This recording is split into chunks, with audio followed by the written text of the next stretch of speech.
You are listening to Let's Go JoJo, the weekly anime podcast about weekly JoJo's Bizarre Adventures episodes from Drawn or Alive and Dynamite in the Brain.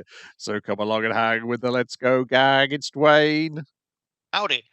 it's Niall, Yeehaw. and it's me, Brian. And on this week's episode of Let's Go JoJo, which definitely there may or not be an episode next week, we may be back to being Let's Go. We are talking about anime that aired between March the 14th and March the 20th, 2026, starting with the thing that brought us all together in the first place is JoJo's Bizarre Adventure Steel Ball Run, Episode 1, Steel Ball Run. Yeah, we're back, baby. Yeah. We're I think so this back. one episode is better than the entirety of Stone Ocean. I like a lot of Stone Ocean because I like Stone Ocean's story and that kind of thing. I get what you're saying. This is a really, and it has the benefit of being the extra long episode of just like to hook you in. Basically, yeah, Weekend is really just go for it. Yeah, it's this maybe with Stone Ocean is that we're different demands being made for us in terms of how this is going up or and where it goes out. Would maybe they didn't adhere or adapt that to the best. I think it's still like thrive because Jesus, there was some like insane stuff happens in there. Like every copyrighted character is real, or imaginary character is real. Amongst others like crazy shit. But it's also what led us to here. Why we can come to Steel Ball Run to begin with. It feels like a change of scenery, change of kind of setting, and trying something fresh with the JoJo formula. And the other thing that yeah. Sorry, no, I was going to say the other problem that I think Stone Ocean has is it's really good. Like I like a lot of the weirdness and the fights and the interesting stands and the contrasts and that kind of thing. But that's coming from the end of Araki working on Weekly Shonen Jump, and this is him moving on to making it at the pace that suited the story kind of thing. Not straight away though. This is still weekly. Not straight away. This episode is all still weekly stuff. It's also weekly, but it's coming from that place. So like I feel like the mood is like a little different, and also it's a finished thing as well. So they can work off the Steel Ball Run mood that eventually gets to the pacing of it or paced better, which is really funny when you consider that, as we're saying, we don't know when the next episode's coming out.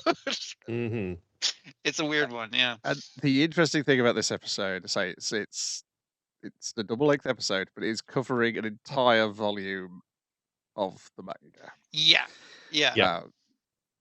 And I was like, okay, so is it going to come out irregularly, but at this sort of pace in terms of the storytelling? Like a big chunk. Like actually, it like more instead of reading it week to week, like buying the latest volume. Yeah. Like I wouldn't be against that, honestly. That isn't so bad. Yeah. This. How long will you be waiting, like between that's the thing, parts here? If I'm going back to like, if you want to go for like, this is very nostalgic indeed. Like, this is what it must have been like waiting for an OVA to come out, like piece by piece over years, perhaps decades. Not knowing if you'll even get one.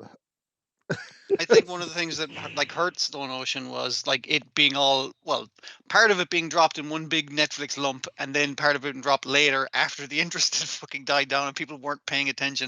And I was like, that ruined the momentum of it, and that could affect this as well. That's a worry. But yeah.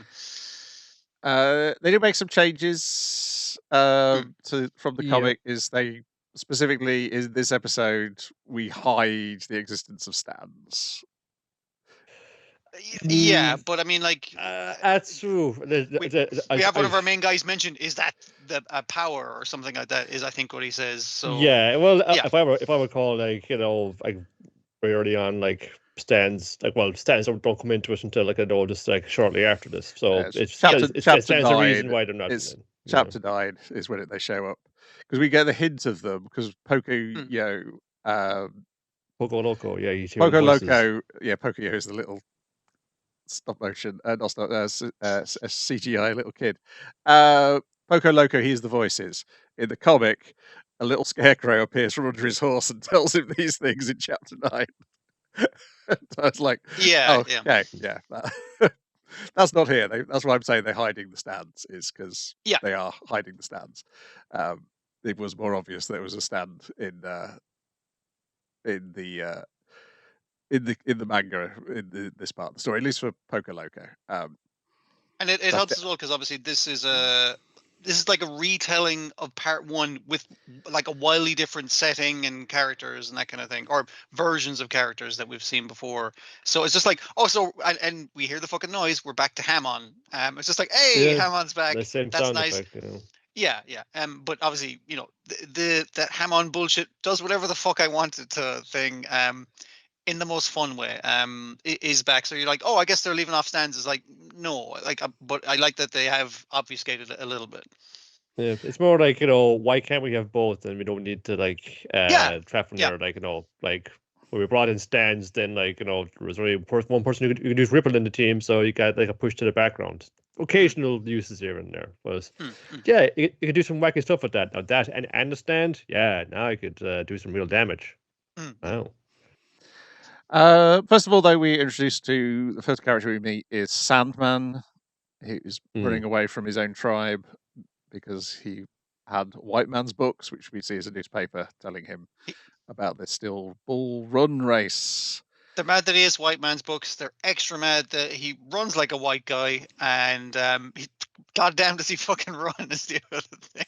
Because they can't keep up with him on horseback. Yep, and he's going to enter the race just like, and what's your horse's name? And they need a notebook for it saying, no one horses. I was going to get across continent and just these two babies right here. And it's not that crazy because as we get in like the opening bit, one of the racers is two German guys on a car. The guy's like, yep, whatever fucking you want to race across America, and that's fine by me. On foot, no problem. Like that's pretty basic in comparison to automobile. It's fun. Then we meet Stephen Steele, the promoter, doing a press conference announcing the Steel Bull Run, in which I love the bit where the journalist asks, "What happens if nobody manages to cross the finishing line?" And he goes, "I'll be killed." The shareholders will fucking have my hide. When he fucking with you. No, the pioneering spirit, the spirit of taming the wild will get it, and then him crying into his secretary's lap. Yeah, because it feels like that's his wife, actually. Sorry. She seems to be in a supportive role business-wise as well. There's a situation going on there. We'll get into that one of these years after this. But it feels I love all the people in the period-appropriate costume, and then Mr. Steele over here wearing a JoJo's character costume, which is like, I don't know what that hat even is. It's great. I love it. I thought it was his hair. I don't know. I have no idea what it is. Isn't it? That's the thing, exactly. It's kind of like Rohan's got up a little bit, but you're not quite sure, like, is it up or down? It's like, no. Yeah. But yes, it does also feel like this hadn't crossed his mind until that journalist asked him that question. He didn't think that far ahead, yeah. Too big to fail, baby. And then we start meeting the racers. The first one we meet is Gyro Zappelli. And the guy tries to steal some of his entrance fee. And then we first get a look at these mysterious steel balls he's carrying around with him and what they can do. Wearing them in a holster like a gun. It's like, what's the deal with those steel balls, mister? And it's like, hey, the guy at the counter is like, count my entry fee there. It's like, oh yeah, you're $20 short. It's like, you motherfucker. Better be for that iron, Pilgrim. Yeah. The sheriffs are called. The guy gets arrested. He gets his entry fee back, obviously. But the guy's talking shit. Is like, I'm going to follow you across America. I'm going to get you, Gyro Zappelli. And it's like, and he said to the deputy, he's like, I don't press charges. Let him fucking go. Also, he had stolen one of the deputies' guns. He's like, let him have the fucking gun. Fucking go. Go for it. See if you think he can get there. Which he hits him with a steel ball in the shoulder that spins. It's all spin. And then he goes like, take your finger off that trigger and get yourself to the hospital. And the guy's like, no way, I'm going to pull the trigger. To which the spin causes him to spin the gun back on himself and shoot himself in the fucking head. Yes, yeah. Because the spin seems to have rewritten how his muscles behave. This is important because this catches the eye of one Johnny Joestar, a paraplegic jockey, who goes, I must find out about these steel balls. Can I have a look at your balls? Must find the secret of the steel balls. Hey, mister, what's the deal with those steel balls? And he touches them for a second. He's like, no, don't touch them, Johnny. They're still spinning. And it causes him to stand up out of his wheelchair And now he's even fucking more interested. Obviously, it's just like, wait, I can walk with these things. It's like, or they can cause me to at least stand up, like, so they can do something weird to your muscles. That's interesting.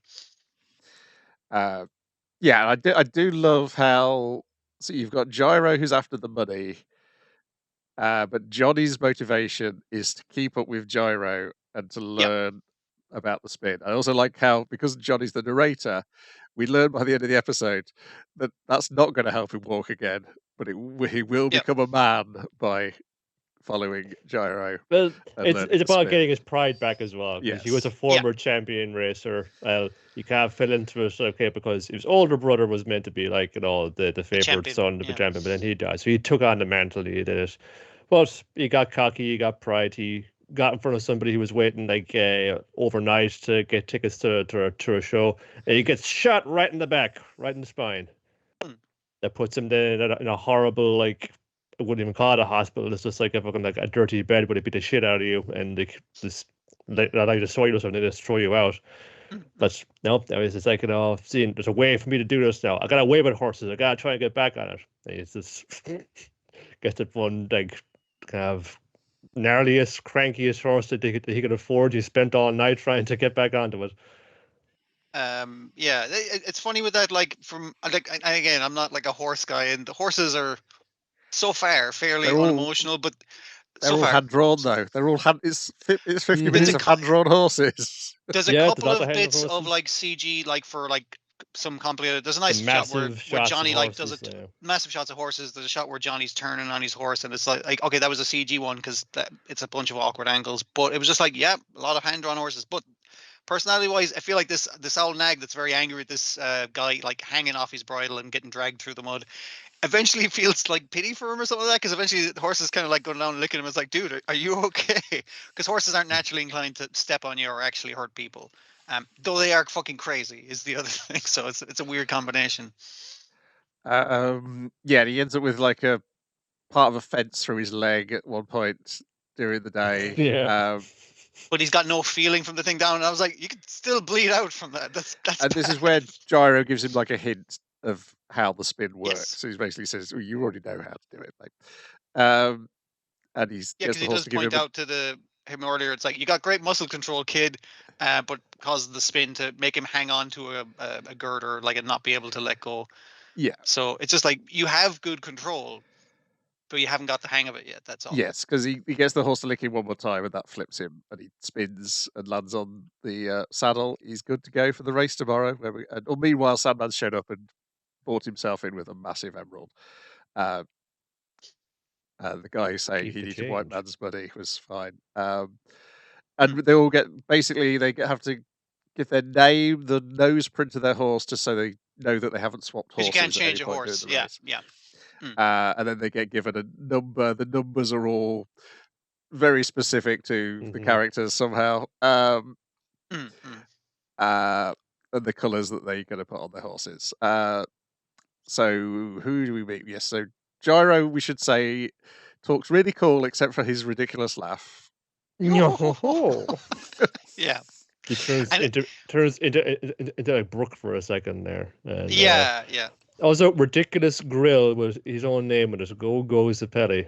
Yeah, which comes out when he does his weird laugh. It's just like, he looks like the cool kind of like androgynous JoJo's design until he has that ridiculous grill and smile and laugh, and it's just like, okay, yeah, he is a fucking weirdo. That is important. I mean, like, you can tell from looking at it, his head has slots in it for some reason. It's a cute little bit to fit in there, where it's actually a whole thing about explaining how, you gotta pack carefully for a long distance like horse race, because that is sit side and boo. Do we need scissors or a teddy bear? No, it's just like, this little nice, it's like, yeah, Teddy, you're going in the backpack. Yeah. And then that's where we get to meet some of the other riders. We've got Mountain Tim, the Mongolian horseman Dot Han, a familiar-looking guy called Avdol riding a gigantic camel, and another familiar-looking person, Diego Brando, the British AKA nobleman. Dio Brando, the prodigy. It's written on his hat, so if you know who it is.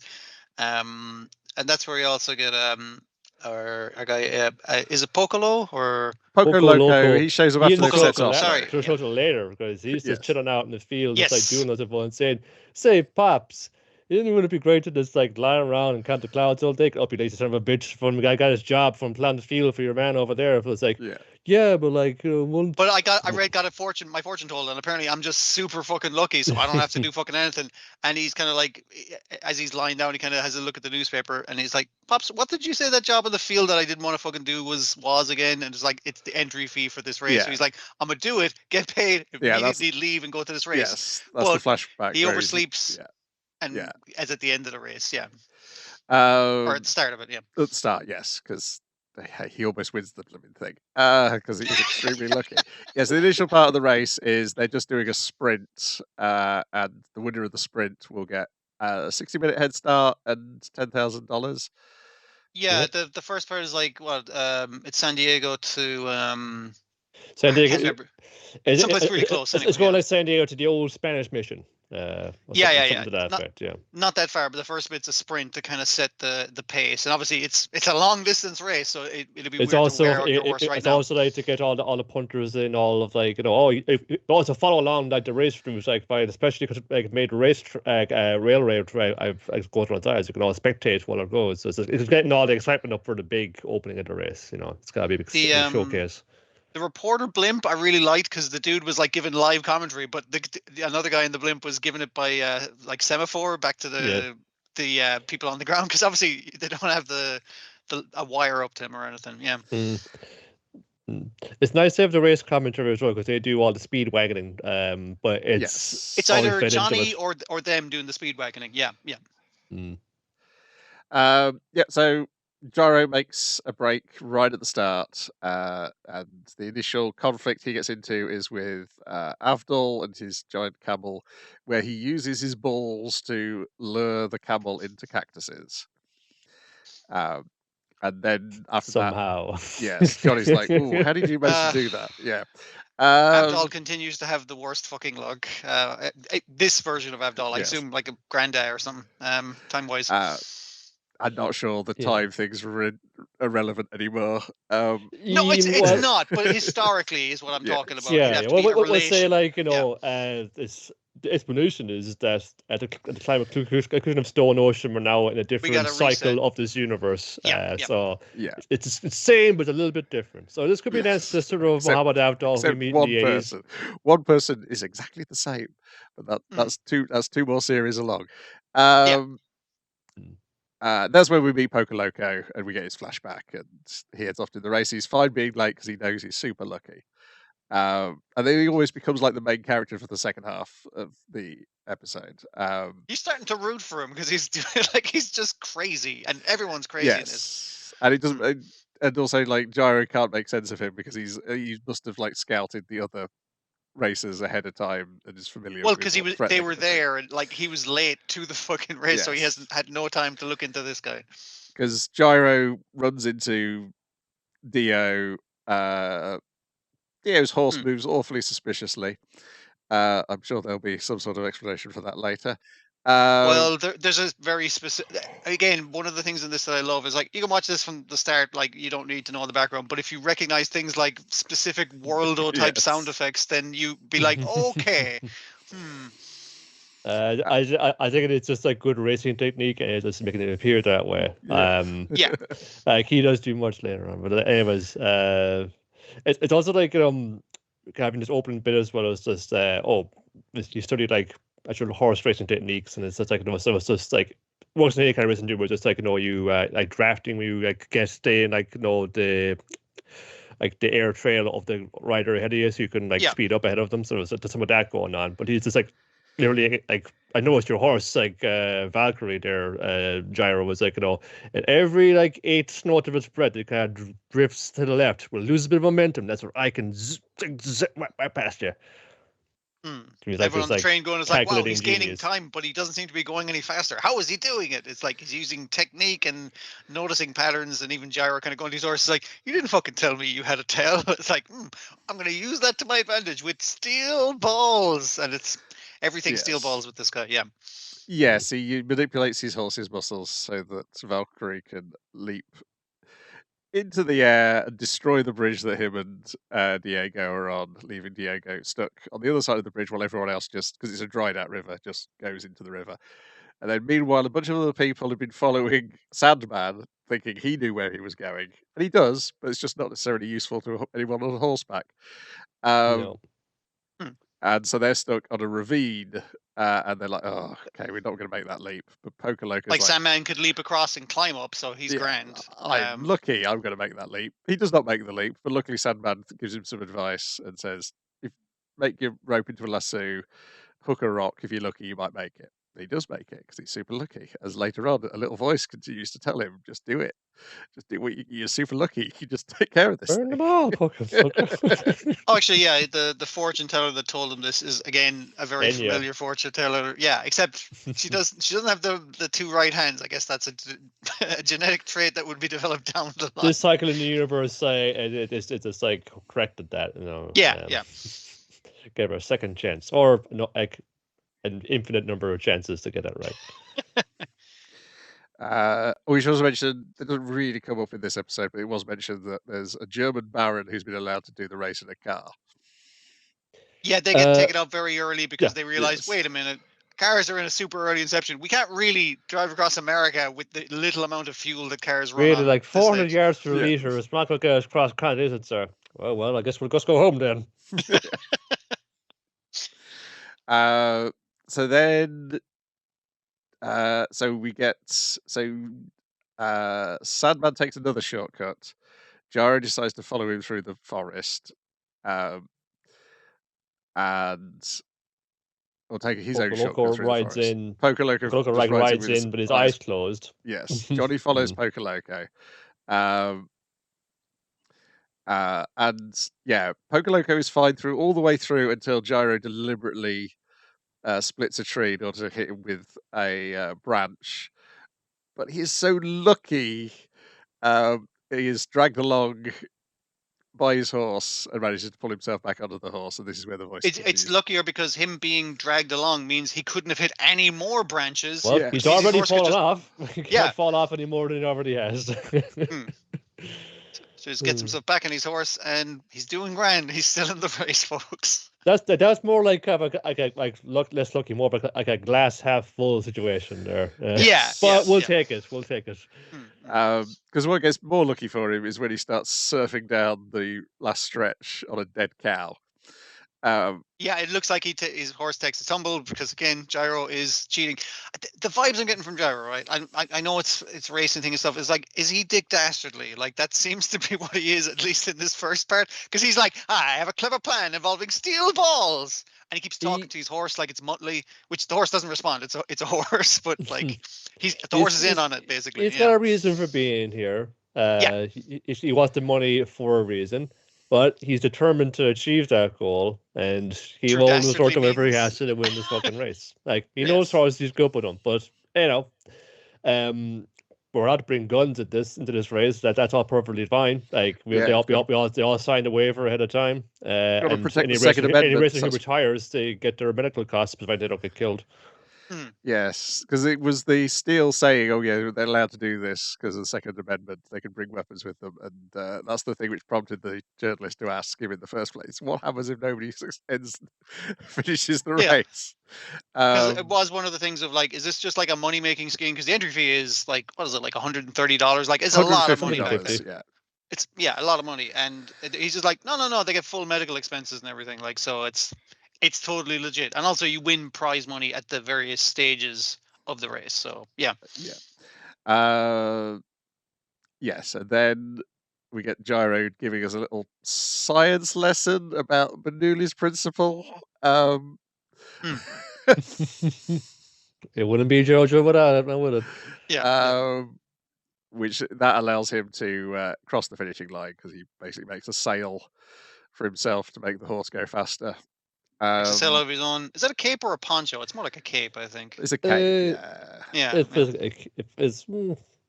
cape. Yeah. Because I know you can hang a poncho back, but it's entirely functioning as a billowing sail cape. It's giving that impression, even though it ain't that. Well, it is stylish as well. Yeah, it's buttoned onto his purple top.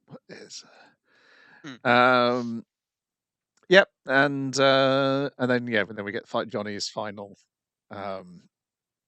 commentary about how this is the beginning of his first steps. No, this is an excellent episode. Because it's a race for a start. I love these sort of stories. I love the fact that that you've got the announcer all the way through this episode really adds to it, because it does feel like wacky races. Keeps the pace up because it keeps it's always in motion. Even while we're like doing split screens and like reacting to what's going on, the horses are still like galloping and moving. And we set up the players beforehand and their backgrounds and why they're into the race, or most of why they're into the race. We get an impression of it, at least. That's the achievement here as well. That shouldn't be overlooked. Is that, oh God, how are you going to do this? No one can animate a horse these days. But they've done their utmost to fully animate horses, and you don't have to animate all the horse all the time as well. Yeah. There's lots of this where it just needs to be the horse from the shoulders up and the rider on top, and just do it like that. The framing's fine. Yeah. So there's ways that they've thought of a lot of ways around it. Again, maybe that Uma Musume is doing something proper after all. And it feels like I think consistent then all the way through. It feels like consistently of of a good level, and you get all the things to expect, doing like the palette swaps when it gets to a dramatic moment. There's a nice fade palette swap as well. The sound design with all the effects you've heard dozens of times. I as well do that. Everybody's got these luscious colored lips as well. It's really not just leaving that kind of stuff to just the color change basis fun. Said no, that's just inherent from the design from the off. Yeah, man, it's just a shame that it's not further depth for a bit.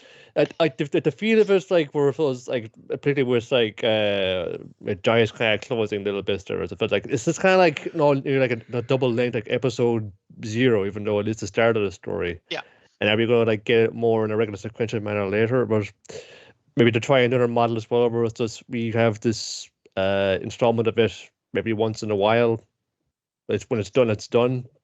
When the thing I was thinking was is this and it's not this is the new model or whatever, but is this a Netflix model of if we bring it out one every month, they'll have to keep the subscription going rather than dumping it all on you at once.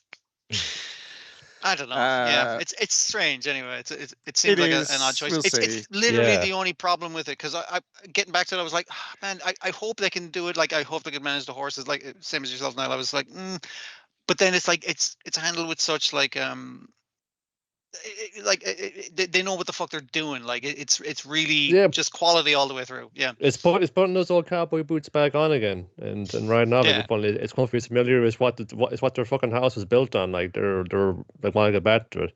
I know it's something to do with they get a lot more work these days. They were doing Fire Force just started this year, even they're still on that and think all things besides. But this is definitely the one that people are always hankering for more of, and it's couldn't believe that you could have ever gotten we got beyond Star Crusaders into other territory. We actually even got out of let's say the whole Joe Star, Brando, Stone Arrow, Stone Mask thing altogether, and now we're on to Steel a Ball Run of all things. We've escaped Velocity now, and this just but not yet. Well, it's here. That's it's here. That's just from the interview with Yasuhiro Kimura. So I don't know whether there's been more news since that interview as to what the situation is, because he just goes, he wants to see the next. But that could just be that he's not working on the next episode. We'll find out on Thursday, maybe. Yes, we'll find out whether there's anything to watch.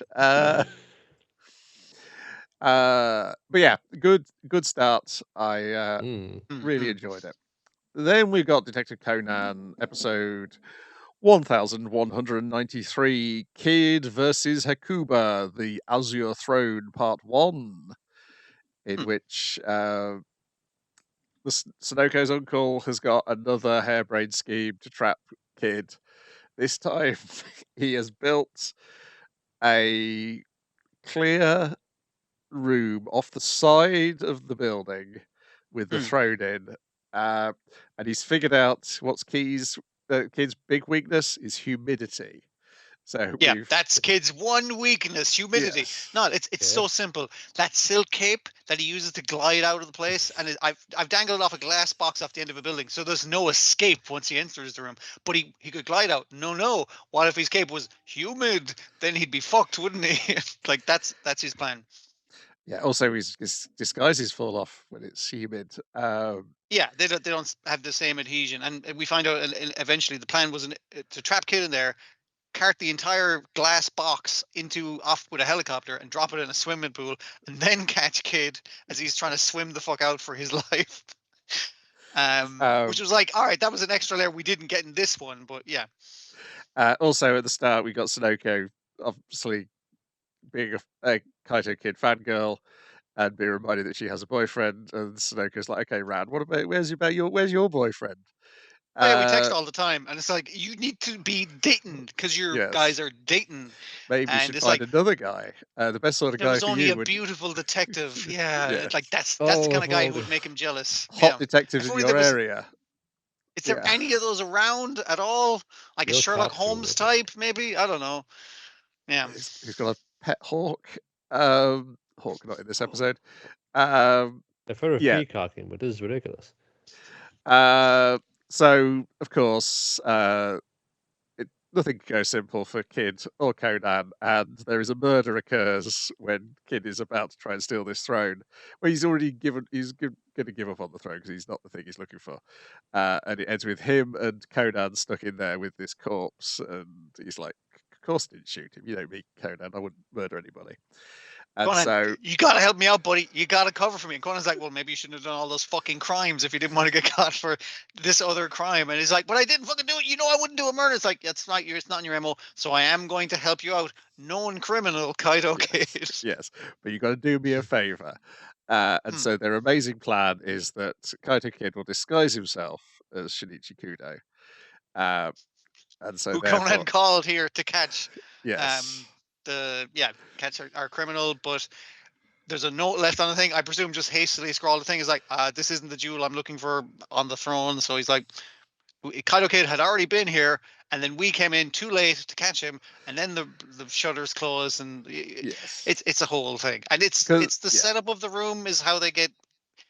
I was just like, there were so many ways around it, but the way he used it is like a basic like lens trick. yeah, it's the overcomplicated thing. The other reveal when they get trapped is that Suzuki has also brought in Sagaru Hakuba, the detective from the Magical Kaito manga, and occasionally Detective Conan, Kaito Kid's rival from his own comic, who, would you not believe, is a handsome 17-year-old detective who dresses like Sherlock Holmes, and it's supposed to be in London. When we get the character introductions for both the victim and the potential murderers and all of the characters and stuff, I did like that we get your man as Shinichi, but and in brackets underneath as his occupation is Kaito Kid in disguise is his occupation, which I was like, that's really funny. So Shinichi Kudo, quote unquote, explains what Kaito Kid was planning. As in literally here's what I did just like 10 minutes ago, like explaining it like he's real clever. As Conan points out, I was like, you're just telling people what you did. Like that's not cool or impressive. And so they come up with the idea, because while Kaito Kid's a great thief, he's not a great detective. And so therefore Conan is going to relay the things to say to him through an earpiece and via the microphone in the bow tie. This eventually they go, what are the 3 clues about the murder? Because they go over this. There's a blood stain in the corner of the room where you enter in the door. There's like some kind of scuffing on his shoes. I can't remember what the deal was with that. It didn't really focus on that one, so I assume it's incredibly important. And there's also like a blood stain on the curtain behind, like on the outward facing to the vast beyond window. Which means like, and there's a gun on the floor with a silencer. So it's like, okay, blood stain there, so he shot there. But why would there be blood over there on the chair behind him, kind of thing? Yeah.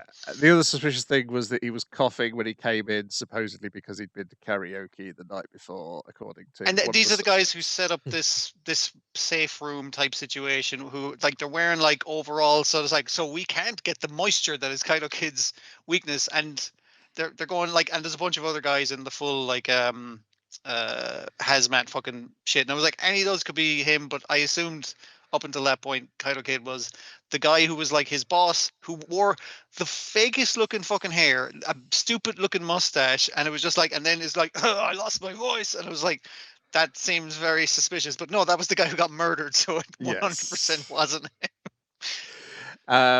Yeah. So your suspects are Masuo Kase, the head of engineering at the Kichida Industry. Like he's a media junior, basically. Yeah. Yes. The victim's wife and the victim's secretary, who both had the victim's wife and secretary had the same. They have texts going like, "I'll defend that jewel with my life," is what they have. But also, they both, like Conan, again, because it's visual, you can't really see. He says they had the same kind of perfume, so maybe they're having an affair, and they could be in it together in that case. So yeah. But Hakuba is having none of this being Shinichi, because he asks him another question and then gags Conan, so Conan can't cover for Shinichi. He's copped on that the child is every now and again, like, not that he's not what Conan is saying to him, but like he's copped on that Conan's kind of like, don't fucking say more than you fucking need to. Jesus, like, shh, just like, I'll fucking tell you what to say, and you say no fucking more than that. We also get a moment where, because Kaito Kid has not put on a disguise to disguise himself as Shinichi, he's just changed his hairstyle, and he does ponder, why do I look so much like him? And I have not altered my voice either, and everyone thinks I sound like him too. It literally like pointed out as it's like, I guess we got a common ancestor or something. It's just like, that'll do. Why not? Well, it is revealed in the 27th movie as to what the connection is. I don't think it's been revealed in the comic yet. They finally break the fourth wall and see we're drawn by the same artist. My God, kind of. Their powers of perception as detectives have gotten so acute they can now, like, no, the clues all lead to the hand of a great maker. It's him. Well, that's happening in Delinquent Gacha this week, but not in Conan yet. But yeah, the 27th movie does explain why they have the same voice actor and why their character designs are so similar. It makes sense within the rest of the comics. I'm pretty sure it was always intended thus. Yeah, and that's kind of the cliffhanger, isn't it? He's like, he's basically asking Shinichi are you really Shinichi? Are you Kaito Kid? Because while there's a murder to be solved, this is his arch villain. He wants to capture him. And the relationship stuff we get is obviously you're trying to egg on Ran to cheat on Shinichi, or at least to get him jealous, like that kind of thing. And a handsome 17-year-old detective has just shown up, so it's just like, this is perfect. But also, why did her boyfriend ring that small child rather than her, saying he was going to visit? And Conan has to coach him through a romantic gesture, which everyone's embarrassed by, and that was really good. I did like that. Teacher question: Is this the first episode back, or maybe they've already changed it now with this watch where I had to change the voice actor for Ran, that I heard she was retiring. I didn't check. Yeah, I don't know. Let me check. It sounded about right to me, but maybe it's just a good. It may not have happened yet. That's the thing, of course. They tried, and I think somebody else was stepping into the part.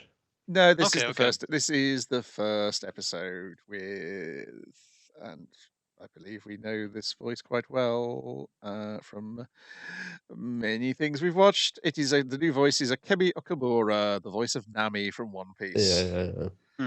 Again, the gaps in between Ken and Conan means I'm just like, oh, that sounds right. I hadn't noticed the change. I think Wakanda Yamazaki is just taking leave rather than retiring. Oh, okay. All right. Well, you can hear things. Fucking people will just say things without like checking first. Sure. I believe on the internet.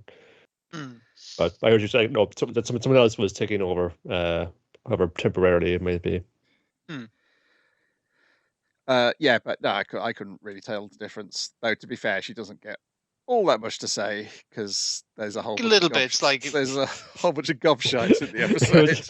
It was all archive recordings. They say stuff all the time, you know. It's just like just roll a tape again. It's fine. I mean, yeah, because when you've got kids, when you've got Sunoco, when you've got Jirikichi, her uncle, when you got Ginzo, the detective who's hunting down Kaito. Oh, Uh, he's as soon as he fucking it's like, well, it looks like Conan and Shinichi have been caught in this thing, but since it's Kaido Kid, I gotta do my fucking thing. And he starts like squeezing his fucking face, trying to find the mask. It is his face. He looks exactly like the guy, yes. coincidentally. So you can't pull off a mask when it's your face. Yeah. Did Juzo and Wataru show up in this episode, or are they showing up next week? Next week, I remember in the Yeah. preview, your man is seemingly in the preview more excited as a detective that these two are on a date than he is about the fucking murder he's here to solve. To be fair. I am tempted with my anime cop panel to try and do a list of best to worst policemen in Detective Conan. Who are the most competent and who are the least competent? Yeah. The clue is facial hair, and it zooms in on the professor's mustache. But I was looking at the dude's crappy mustache that I thought was a fake mustache initially, and I was like, it seems longer after he's dead. Is that because of humidity? I don't fucking know. Like, I assume that's part of Oh, it. you're right. Yeah, it can mess with your Yeah. hair a bit. Yeah. Yeah, and he has like a big curly head of hair. But Oh, it's the styled curly in a hair, way yeah, that he's fucked till frizz out. yeah, styled Yes. in I a way don't that think your looks like a facial hair wig. frizzes out the same way though, but No, it does differently. That's but the thing. yes, Like, I his wonder, hair- was it sopping wet kind of thing? Like, his yeah. corpse has frizzed. His hair's frizzed out as the corpse. Yeah, from how Yeah. he came in. Because it was like curly on top, curly at the back, but straight around the sides. But the corpse is like curly all over, frizzed out all over.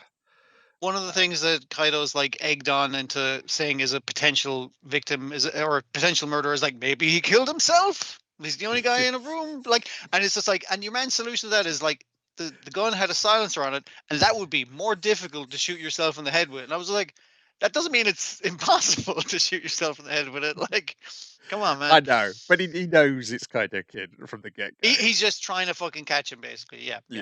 You don't need solid evidence to throw him off. So yeah. No, it is the flimsiest of excuses. Yeah, I'm just another guy who's with a very similar face. It's just helpful that there's a bunch of people who know that other guy here. Yeah, Ooh. fun stuff. Then we got Tojima wants to be a Kamen Rider episode 23. Let's do this, shocker. In which we get in a fight with those three lads, and they are converted from the ways of shockerdom by the power of love. And punching. The second time as many days he had to throw a punch at somebody that he loves and cares deeply about. And he's had to throw it 3 times in this case. So yeah. It works though, because he's like, "Hey, I'm glad you guys are my bros," kind of thing, and that catches him, and Twitchy punches him with the 44 Magnum, which does it, but not after him getting his fucking face kicked in for an extended. I can't do it. I can't fight back. And Yukari was also getting her head kicked in. Yes, I like the shocker combatants are just like bully, kind of like kicking you on the ground. They're not trying very hard. It's the laziest kind of beatdown you've ever seen, but. Yeah, the others who have to step out of their boxes and get involved. But I did like that Nikao gets to fight his buddies and pull them out. I was glad when they kicked the cases that they were hiding in. They weren't standing there in costume. They still had to change in the corridor before. That's their henshin sequence. They had that every episode. Yeah. Then they run into Thunder. Raiko, who Nikao's like, oh wow, okay, I've just deprogrammed those guys with my 44 Magnum punch. Then surely I must have deprogrammed you when I punched you previously. But she's kind of staring past everybody and staring at Tackle, and Tackle staring at her. Tackle's just like smiling back at her. It's like, yeah, I fucking know you and me were gonna fucking throw down. Isn't that what's gonna happen? But he's again looking. Maybe I can declare my love again. Maybe it'll work this time. It's like, no, it has never worked. It never will fucking work. Stop fucking trying it, buddy. Also, Thunder Raiko is looking a lot more monster-rific today. Yes. Also, Tackle's having to catch up with what's been happening in the episode she wasn't in. She trained with you Which guys? is funnier. Yeah. But yeah, it's like you know each other, and yeah, Raiko's kind of like, no, I don't know him. I do not know this. Like, it's funny her being out of the loop. Yeah. But yeah, no, they have a wrestling match. but Thunder Raiko's Rainmaker is defeated by what's Tackle's move? She calls it the STO. Ultimate Actually, Tackle Electromagnetic Electroshock. throw. It's her Yes. one move, one name for all of her moves. It's Whenever the ultimate version of that. But it looks like it seems like just another wrestling move. Like Thunder Raiko points out the correct yes. counter, whose signature move it was. But yeah, Yes. Well, nice put on out. I suppose the Rainmaker is also a classic now. So yeah.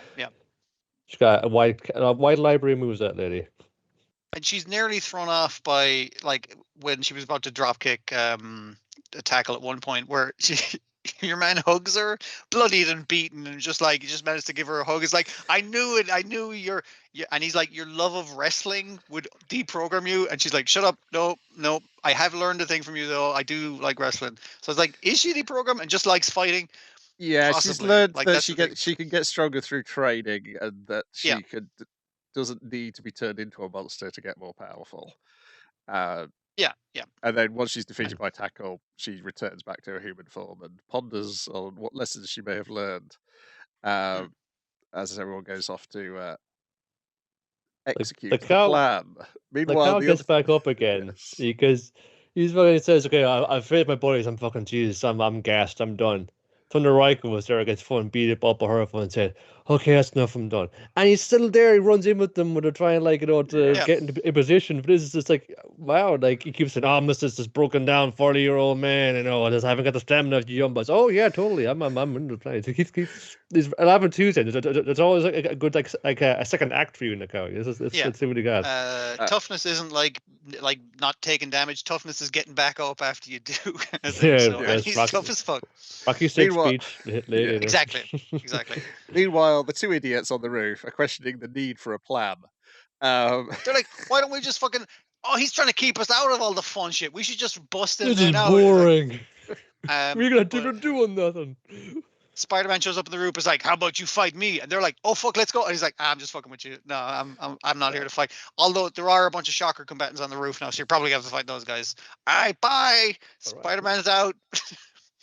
He's much happier. Like he's got a great weird romantic relationship life going on, so he's in a much happier position in his life. He's got a hobby. He's got something that excites him, like on a mental level. He's got a rival / friend who's giving him like personal character and physical growth, and they're competing for the love of a beautiful woman with ramen. Yeah, just Batman thought he was like, being his own man, but you just stuck in the corporate machine instead of the rest of us, man. You never get out of this organization. I'm more my own Batman than you are. I'm a Spider-Man. And then because I've watched the next episode, I can't remember where this one ends and the next one begins.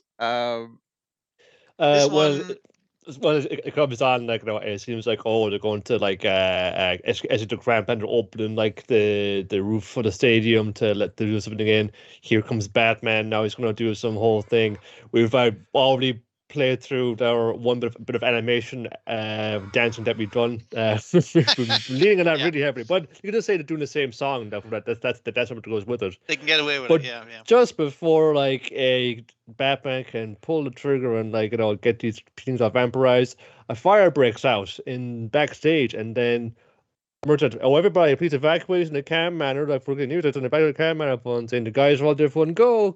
And Stewie up in the booth going plan, like because they probably have vampirized all of the stadium staff by now. So yeah, the Tackle in the booth, like that one makes sense. Like please go to the emergency exits in a calm and orderly fashion. But they have the three guys there who've been transformed by love and punching to get them out as security guards in their security guard uniform. And I was just like, was converting them part of the plan? It didn't, because that seemed like a necessary step, but it's just worked out that way, that we have three security guys on our side for the plan. Yeah, it's all falling to pieces now for Batman. When doesn't he just look up and see up in the roof? There's a Toji Man Ichiro.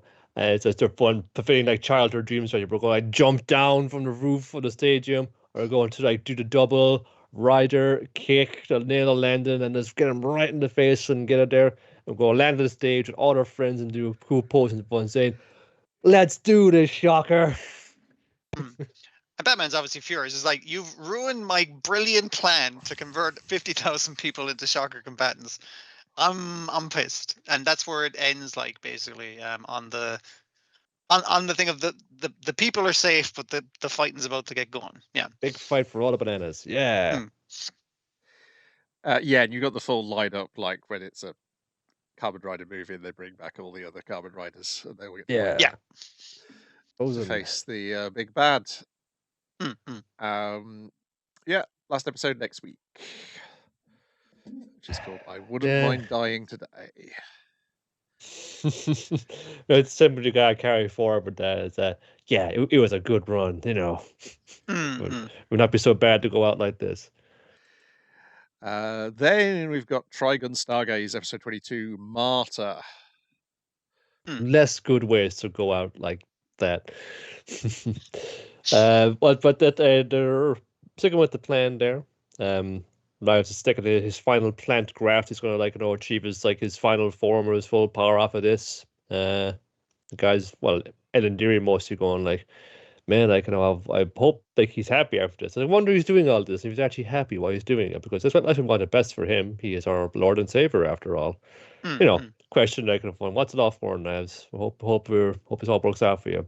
But the plan was Vash will just radiate out there. You'll communicate out, just send some vibes out there, and that will lure the flying saucer onto them. And they're kind of just hanging out there, in the place for it all began. It's the first crash site where all of the ships fell 150 years ago. The first big fall, yeah. Where so it's just well, this is where this thing started, so this is where we'll end it. And also, it's just a bunch of ship hull wrecks in a desert. There's no civilian damage going to happen here. We're well away from the last city on Mars, so yeah. There's killing time in a sense, is asking Bash if you can communicate with the kind of plants and kind of resonate with them across distances. Can you hear their thoughts? This is haven't really got thoughts, but they do have no desires and a will, but it's kind of not really clear to find. But I can feel if they're in pain, I feel it. If it's something that they're happy by, I feel it.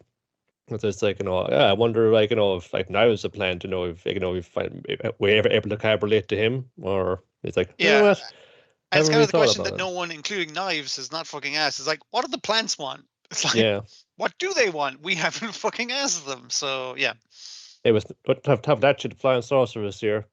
And down comes Legato because hey, you don't get to just go straight up to Knives right now. He's you got to take me on, you gotta take all of us on. And Greater Nine Knives seems to have 9 of them around. The main of them. It's okay, that's an interesting way to go with that. But this need a bunch of heavy dudes to have this cool action sequence with.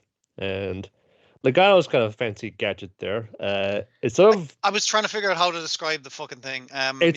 In the manga there, he has something like that that he uses for a bit. It's sort of like an Iron Maiden, that kind of shape of a thing. But it's a kind of a giant ball and chain. He's just swinging around that. And he does get a kind of a different encounter. It's kind of his final duel he has with Vash himself. There was a kind of a funky gun with spikes and have nasty bits on top of it. To kind of combine it, it's yes, yeah, sort of Dika's kind of open face Iron Maiden whip sword with a gun handle and yeah. I was thinking Ivy sword with a gun handle that has a trigger on it that can extend and has blades in it, but the top part of the sword is a rib cage made of knives that opens up and a head on the top of it just with closed eyes and thing, and a spike that shoots out from the top of the head on a rope. And it's just it does lots of weird, tricky stuff in a way that actually is very satisfying. Again, that one of the better things about this is it uses the 3-dimensionality it has access to great effect in the fight, and that thing's a very 3-dimensional fucking weapon the way it's swung around. So yeah, these are kind of cool action bit there where Vash takes on Nagato, and then Wolfwood and Livio take on the horde of Greys and Nine Lives is. And them going back to back in the middle of that, just kind of swinging around with the 2 crosses, I was that was sweet as fuck. It was just it's they were meant to fight together as brothers and that kind of shit. Yeah, really cool. It's good to have it like that, because if we're going to keep them both around, I cannot kill Wobot off. Let's see what they can do as a unit, and that's fun to see. It's kind of wild kind of thing because it spins off, and at certain points, everyone is skating down a big incline of a crash ship, and they're all snowboarding down it on bits of like sheet metal and is flipping off and shooting Yeah, stuff. It's like just the lads it's are wearing rad. like the lads are on like bits of sheet metal from the ship, whereas our antagonist is like sliding down on his weapon while also using it. It's pretty cool, and also using the environment to the effect, because we have Livio like shooting parts of the wreckage like to collapse in to distract him. It's like, I'll hold them off. It's like, hey, the big brother's supposed to look out for you. Well, I'm looking out for you, so you go ahead and help Vash because I know you wanna, and I'll hold the rest of these nine lives off by collapsing a huge portion of the ship on them, kind of thing. Yeah, Mm. really cool ship. Yeah. Which is kind of ball on there, and it's Legato trying to kind of go for the goal again. He's getting kind of pissed off there because Vash is getting the better of him. He's getting the draw down on him, and he's got his right gun pointed right at him, but he doesn't pull the trigger. And that's always going to be your problem, Vash. That's why you're in the front to what like I believe our Lord and Savior like can do for us. So he's getting like annoyed that he won't make that move. So just like fuck it. Telekinesis, everyone's getting telekinesis. You too, Wolfwood, you're getting pushed into the one side of the wall as well. It seemed like Wolfwood had him dead to rights for a second, but obviously he takes the telekinesis kind of thing. Or Wolfwood like shoots the laser at him, but obviously he gets him at the last second before he stops him from killing him. Yeah, that is it there. Like, when Vash does that same move, he sneers it again, then he flips over and says, "I won't shoot you, Legato, but if I hold you back, Wolfwood probably will. So maybe he'll do it."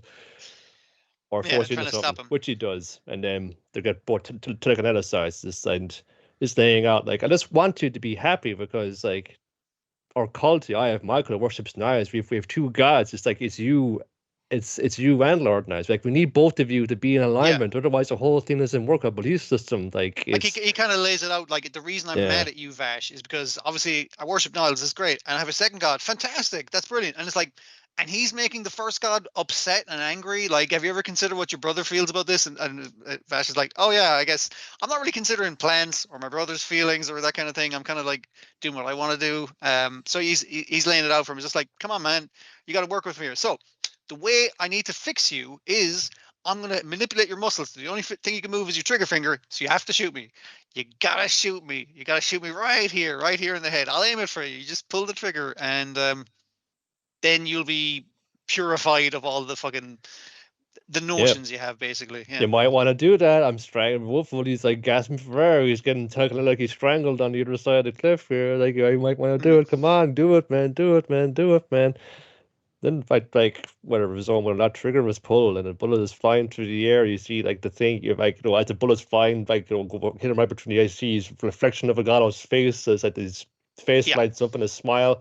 You'd always see like drilling this is about to pierce the layer of skin, and then it's just like this is all laser. Yeah. And who's descending from on high? Like why it seems to be some kind of like alien monster mode knives descending from the spaceship. What does he want for a planet? Probably to kill everybody. That's probably our best guess here. But but I decide who gets killed in what ways. No, you can't be fun making Vash do nothing. He's probably just like you don't manipulate my like Vash into doing something like he's got to do it himself. He's got like you know you got to like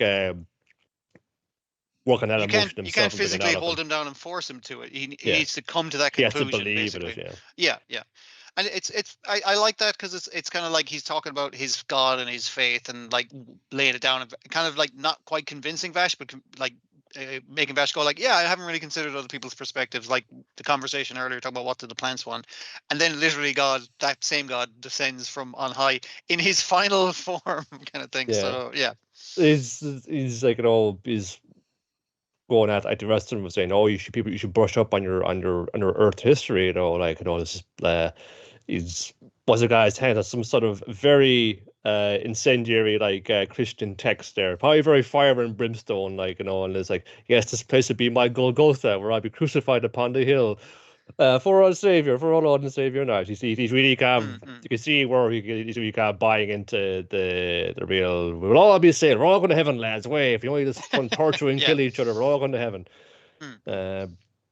It's kind of struck me too, like how kind of childish like his rational thing as well. Saying, Yeah. have you ever thought about what knives feels about? You're making it feel so sad. Making it feel so sad. Stopping him from like eviscerating like innocent Yeah. people. You know, like, we can see where you're coming from, man, and you're right to be aggrieved, but he's not seeing the whole picture. He's seeing a very like limited view of it. Yeah, yeah. yeah, it's kind of like it came across to be there. Like, it's again. You see it in the manga too. That you see a lot of knives. He's in his tube in this, and he's very pristine. He's like, there's not a spot of a mark on him.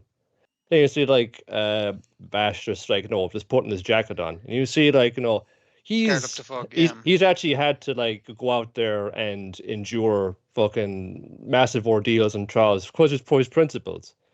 Knives is just like always taking it easy without and saying something I don't like.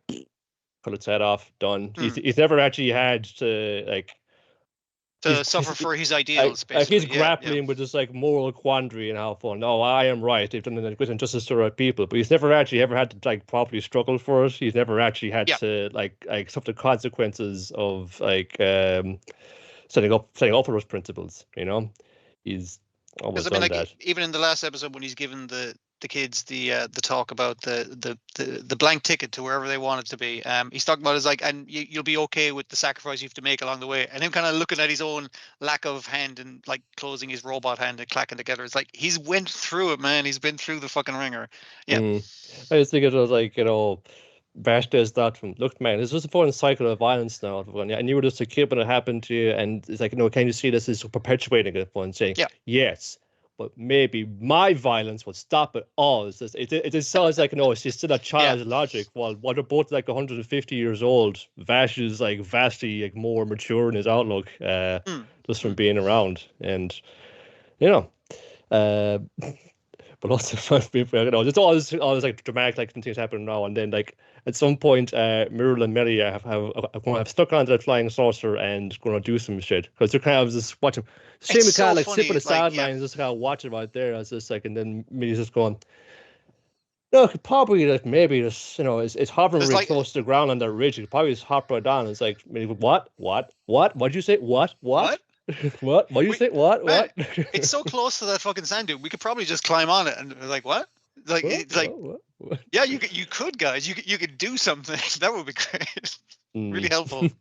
So looking forward, as like it's going to be a very tense, like you gotta bullet trick, and they're gonna like fall into the middle of it, like that bit from like Gundam G Cux, like just get completely diffused, get all the tension in it. Yeah. I'm enjoying this. Like I know it has its flaws and everything. I think one of the main flaws of this part is a lot of it feels like kind of rushed and everything. It's like we nearly needed like more downtime with some of the characters because it gets a lot of the jokey stuff in so far, but like it's still spread it out. But I kind of like the way it's changing the message of like I do like Vash leaving a bunch of people alive and that having consequence and that being like, yeah, that was the right fucking choice to let that baddie stay alive because he can be redeemed, Yeah, it was always on the clock. I mean, they set it from the start when like the ship is going to arrive in half a year. So that puts like that pace in it there, and it's very much scenes we'd love to see. Like they got into the ones that were important to them for sure. Yeah. But still like enjoyable now. I'm gonna say that like if there's gonna be any kind of wild change in how it turns around, I may go back and just like reread that last volume of the comic again just to refresh it. It's it kind of comes off of like and almost here we go again. Nearly everybody actually survived, and it's just like, oh, we're still chasing Vash Stampede across this planet. But so you can kind of maybe remind myself of what that eventually kind of landed on in terms of like its thesis regarding the morals and the messages getting across, and how it might be like choosing a different outcome or a conclusion with this kind of telling of it. So tune in for more. Then we've got Digimon Beat Break episode 22 Defiance, in which one remaining member.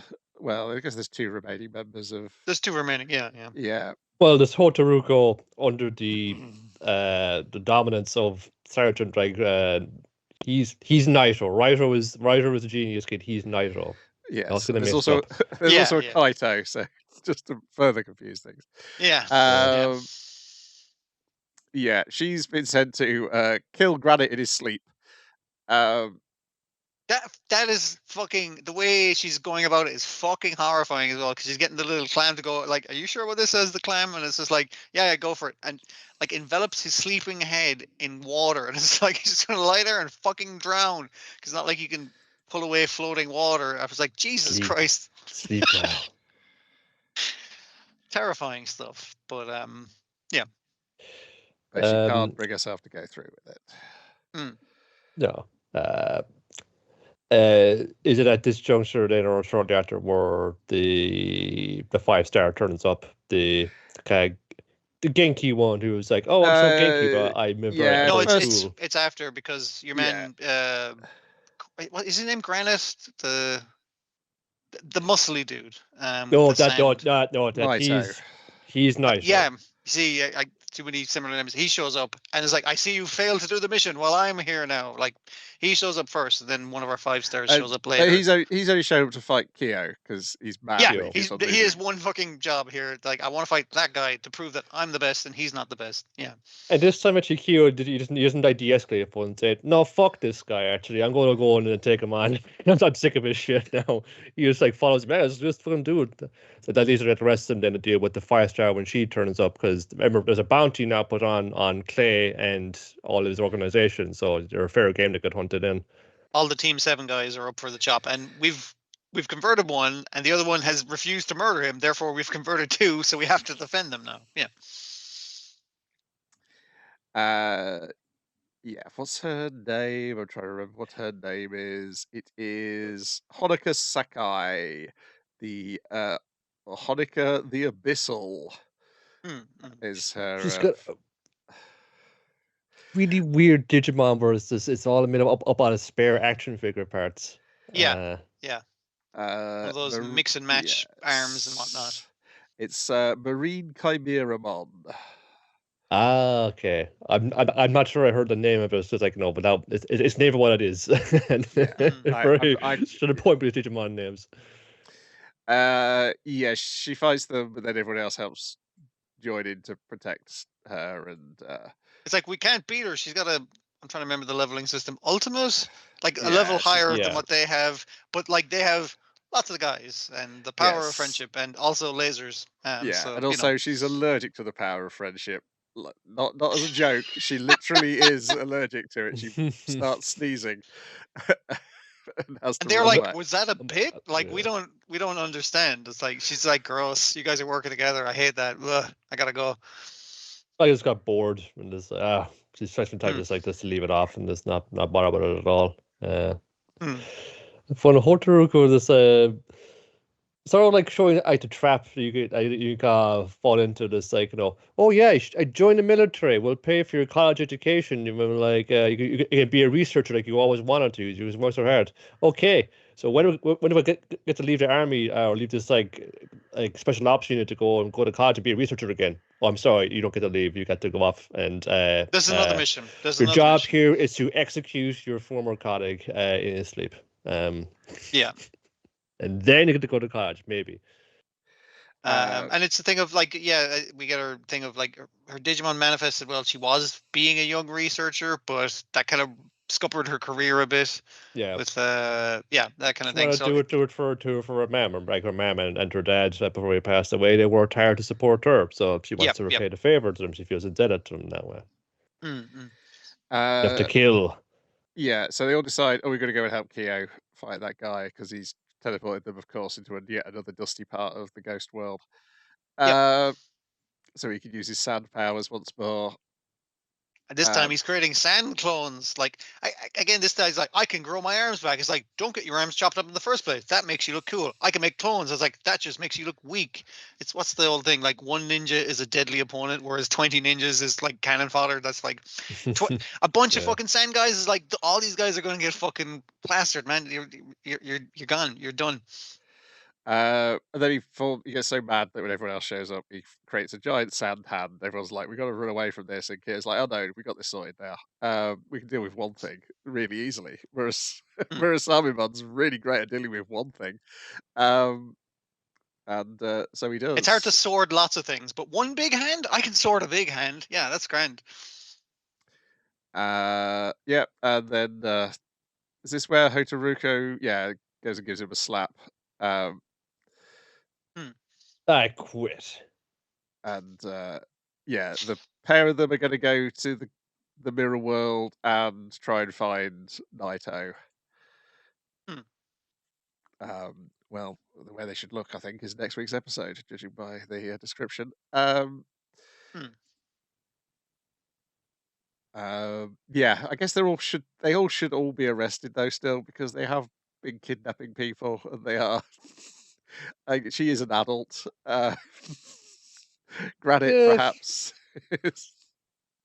Remains to be seen, but Probably not killed, which is what that teenager we got was our own trying kind to of do. justice in the Digimon bounty hunting community. You'll find. Yeah.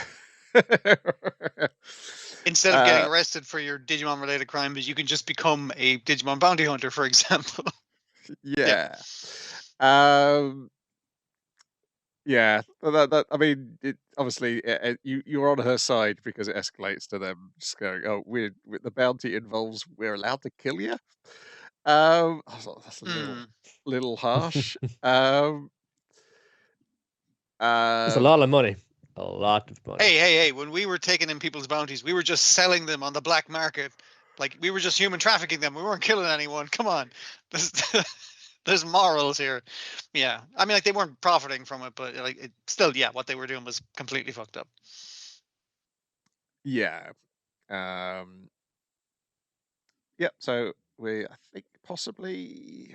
No, I think there's probably 2 more episodes of this arc by the looks of things.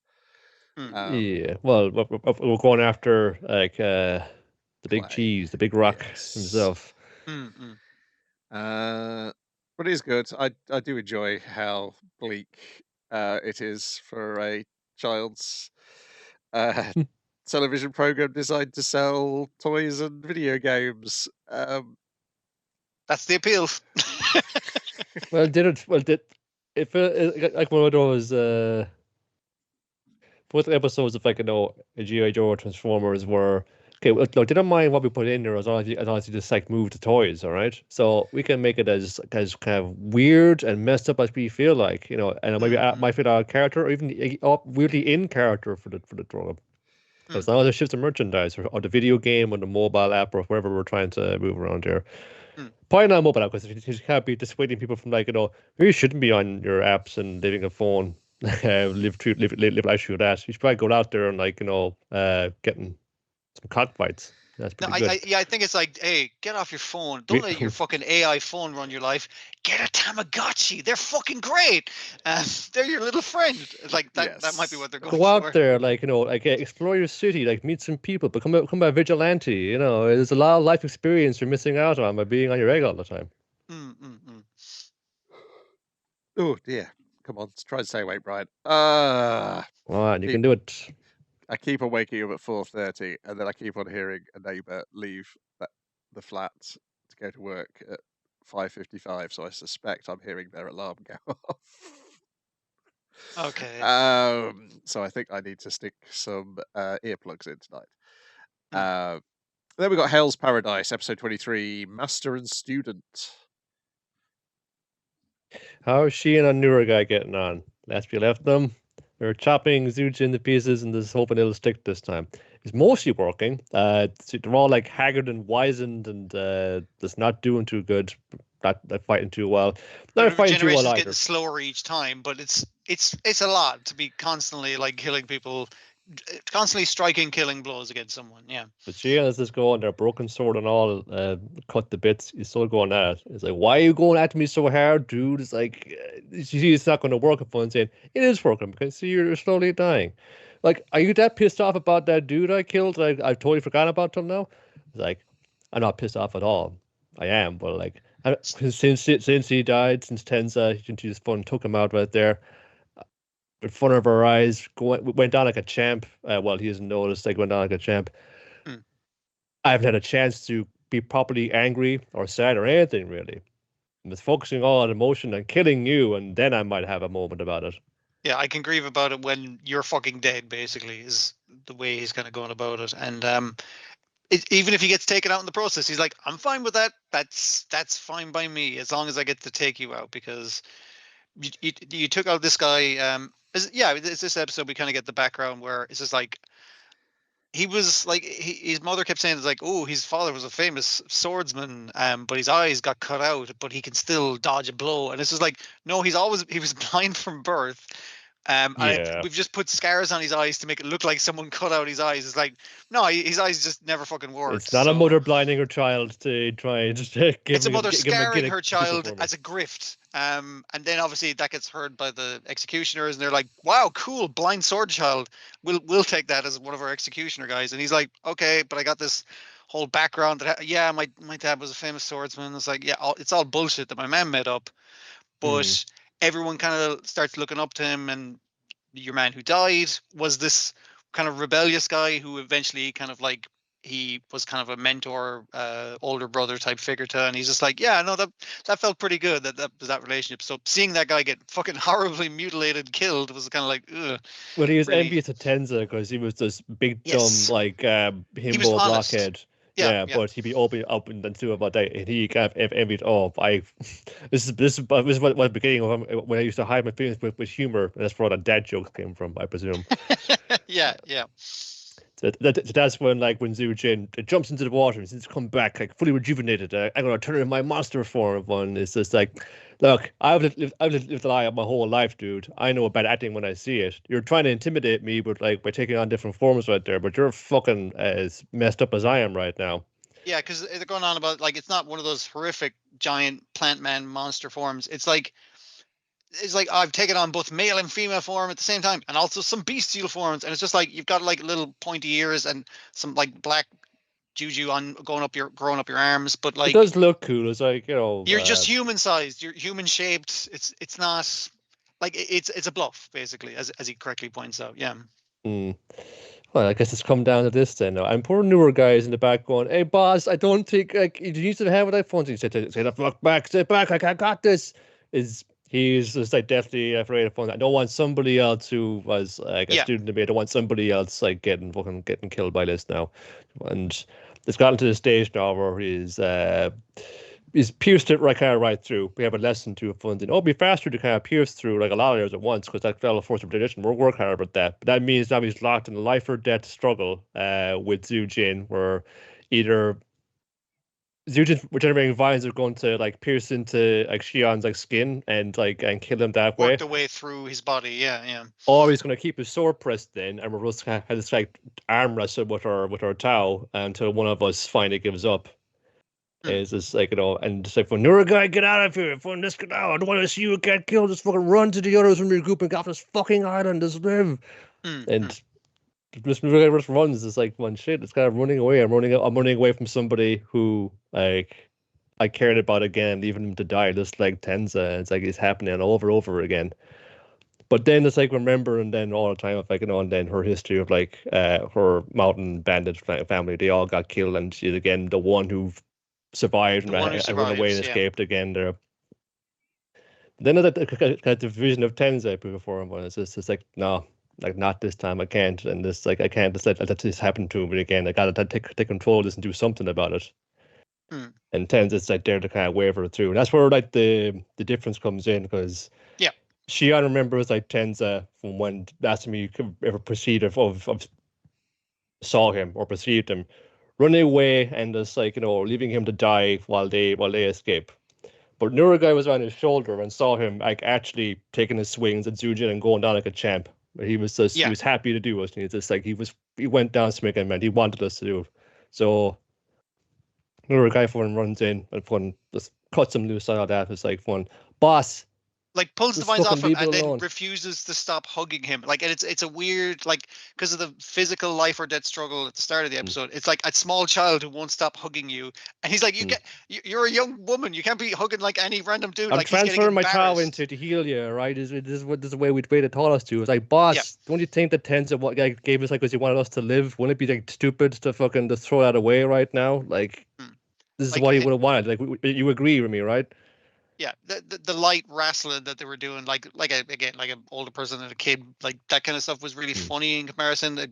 It brought it down where he got embarrassed, and then it's the thing of her pointing out is just like when I was looking back at him, he was smiling. He's like, "Good, they picked up on what I was laying down of to go out and survive. I'm gonna help them survive." That was his last wishes, and I want you to keep living so you can tell me more about this guy who I really respected and you really respected, and I'd like to learn more about him. So Had a brief fantasy about maybe marrying one day. It was like, it kind of, this is like, it was just, tossing away with it. But it's like, hey, it was someone that meant a lot to me too. Yeah. It's nice because like it's one of those standard things. This like death is at very present and very like it's easy for a guy to get killed, but like it actually has meaning as well. Like this guy has been dead since season 1, but like his memory's still around and it's still affecting these characters. Yeah. It's this episode is kind of reminding me of what I liked about Palace Paradise, what kind of drew me into it, because I think I got onto it not long after I finished like reading Demon Slayer, as many of us did during lockdown. And it's kind of like some kind of themes in there of like there's these immortal beings, and they have some kind of they've been alive for so long and they have like a weird psychology and morality of their own. And then there's also then we have always like ones who are tasked with fighting them and killing them, and like what's the relationship with violence, or like trying to abstain or walk away from it. And it says, like Demon Slayer did that okay. Hell's Paradise did that kind of thing way better and way more effectively, and it get tits in that one, so that makes it like objectively a lot better. So it's just it's like. So this is a real like great like moment in there, and I always like a sasp of this little pairing right here of the she and a newer guy like for me, and it's like the kind of see that the listening get through, and it's like there's also option C: don't fucking get killed by this and get the fuck out of here, which is a good lesson for any like how to de-escalate from violence thing. It's just like don't get in the fight to begin with, or if you can, just give him a fucking kick in the balls and run out of there. Like him pointing out like the sword is still in the core. It's like, but we won't be able to finish him off. It'll take him a day to regenerate. And it's like, and we'll be fucking gone. So let's just beat feet. Like, come on, that's better. It's better we survive. So it feels like we're getting some good wins here, like around the way. Go back to like the psychic one, the psychic like Tenzin and Sagri and to see like one of the bottles is like toppled over from that's like their marketing fund saying, oh, looks like we got one of yours. Like, there's no point in us fighting. We're just going to kill each other, like for no reason. This is got a point in this, right? And it's like, up, hold on. Gabby Marrow, here we have. I think we got the equalizer right there. It's like, oh shit, what's going on over there? We'll find out next time. What was it there as well? No, there's a thought in there that's gone on my head, but yeah, again, it's it feels like it's really like had a great kind of pace to it. Like I think way better kind of layout than like what season 1. We got kind of muddled up there towards the end. Then it went left off at a weird point. But it's been clipping along really nice and hopping between places. And this before, and there was actually a post-credit scene from like an episode or two ago where it's like, oh yeah, don't forget about like the other Simon and the ninjas that brought with them. They're coming too. They haven't even right. It's all very chaotic and brutal already now. And although in their faction hasn't arrived to mess things up even more. So look forward to all of that. Yeah, it's still been pretty solid week to week. I love it. Then we've got clear throat. My Hero Academia Vigilantes Season 2, Episode 11, Balloon Soul, where we last left Captain Celebrity holding up the Sky Tower Dome, whatever it's called. Sky Egg. Sky Egg, that's it. Tokyo Dome in the most impractical location for a Tokyo Dome. The Tokyo Dome on top of the Tokyo Tower, I guess is what you call it. Yeah. It symbolizes the hubris of Quirk society. Yeah. While the bomber creatures continue to attack and punch him.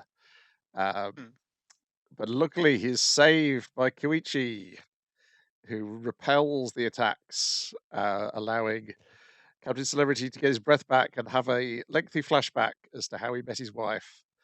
I did like Koichi's thing of like, I'm going to Spider-Man stick my feet to the thing and shooty go bang bang at his fists, blowing them up prematurely so he doesn't get to punch you. but he keeps falling as well because he keeps like, okay, stick feet, shoot hand, stick feet, shoot hand. Like and he's getting Only the if order mixed happened up. if that hoodie hadn't blown a wow from the gift shop, and it says like, finally, like, you know, I'm not even about my costume. Yeah, On yeah. my hoodie, so I'm the Crawler Sky Egg Edition, special Yeah. edition hoodie. Yeah. Yeah, so we get this college romance between, they're not totally awful people, but they're fairly awful people. I mean, like they're shitty and rude in their own fucking way, but they're not Yes. necessarily bad people. Which They're is why I like was like, brash Americans. Yes. yeah. That's It's probably it. very, if you've ever read the manga or watched the anime adaptation of Honey and Clover, it's very funny that she like is diminutive in the same way the female lead is in Honey and Clover. But To be fair, Captain Celebrity is quite large. her So personality there is is the complete opposite of the Honey and Clover lead in being acerbic and assertive,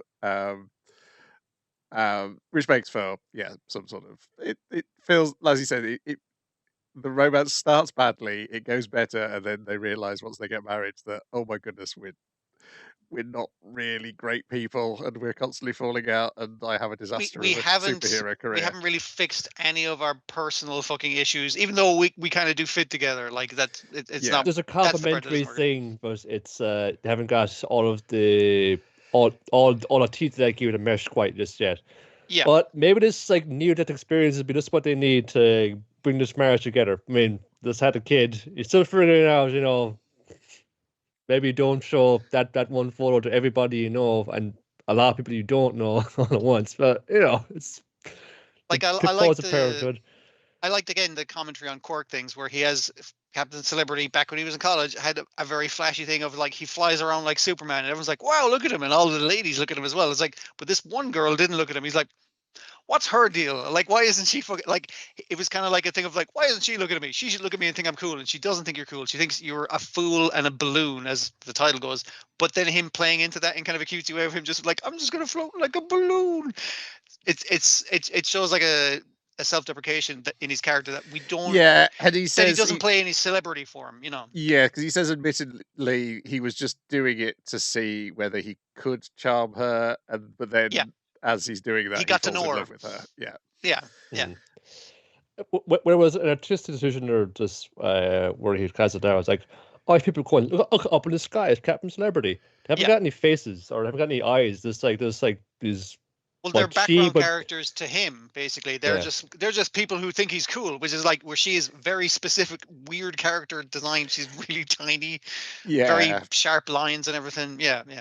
It almost, I do wonder. There's definitely like a Superman thing going on because I do wonder if it's like if Superman didn't have a Superman identity and did just try and romance Lois Lane as a flying Clark Kent, that it wouldn't have worked so well as the way it did. Because obviously there's a very a very Superman thing at the end when Koichi has when Captain Celebrity is falling to his death at the end of the episode, and Koichi has leapt to his own death in an attempt to try and save him somehow.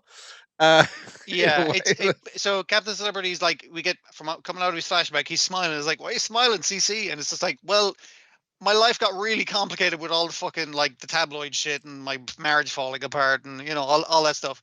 But this is like, I just need to hold up the sky egg. Simple. That's like one thing. That's easy. Like I can do one fucking thing. Yeah. The heroes have burst into action and they appear to deal with everything. We get, as discussed last week, Best Jeanist's fiber control powers allow him to control steel cables. So he uses those to put everything back together. To reinforce it. Yeah. They tie up the bombers, but would you know it? Well, we already do know it because we've seen that he can remote control them, and number 6 does remote control one of them, and oh my goodness, everything is an absolute disaster again, and that's our cliffhanger. Our two idiots. I like the way our villain. I do like the way our villain is so shitty, and he's like, they're all doing this crazy fucking superhero teamwork fucking shit, and he's on his mobile phone using his super speed to input commands quicker on the app that controls all these fucking flying dragon monster things, and I was just like, he's so shitty and petty about it. It's really funny. He's like, "No, I'm losing my video game." Like, it comes across as like very anti-heroic to all these super heroic actions. And the Koichi thing is like, I've leapt down because Captain Celebrity, his energy's gone. He's like, "Oh, I don't need to carry the weight anymore." Starts falling. He's like, "Tell my wife and kid I love him," you know. And Koichi goes in to save him, and then he's like, "I've no way of saving you. Save me, Captain Celebrity." So Captain Celebrity needs to fucking get off his ass of falling through to his death and save Koichi, basically, is the cliffhanger. It was nice to see all of your My Hero Academia favorites. So actually doing superhero things, not getting Yeah. horribly maimed. and Yeah, that's brutalized. nice, isn't it? It's nice to see that in a superhero thing now and again. My Hero Academia, isn't it? No, these people must suffer.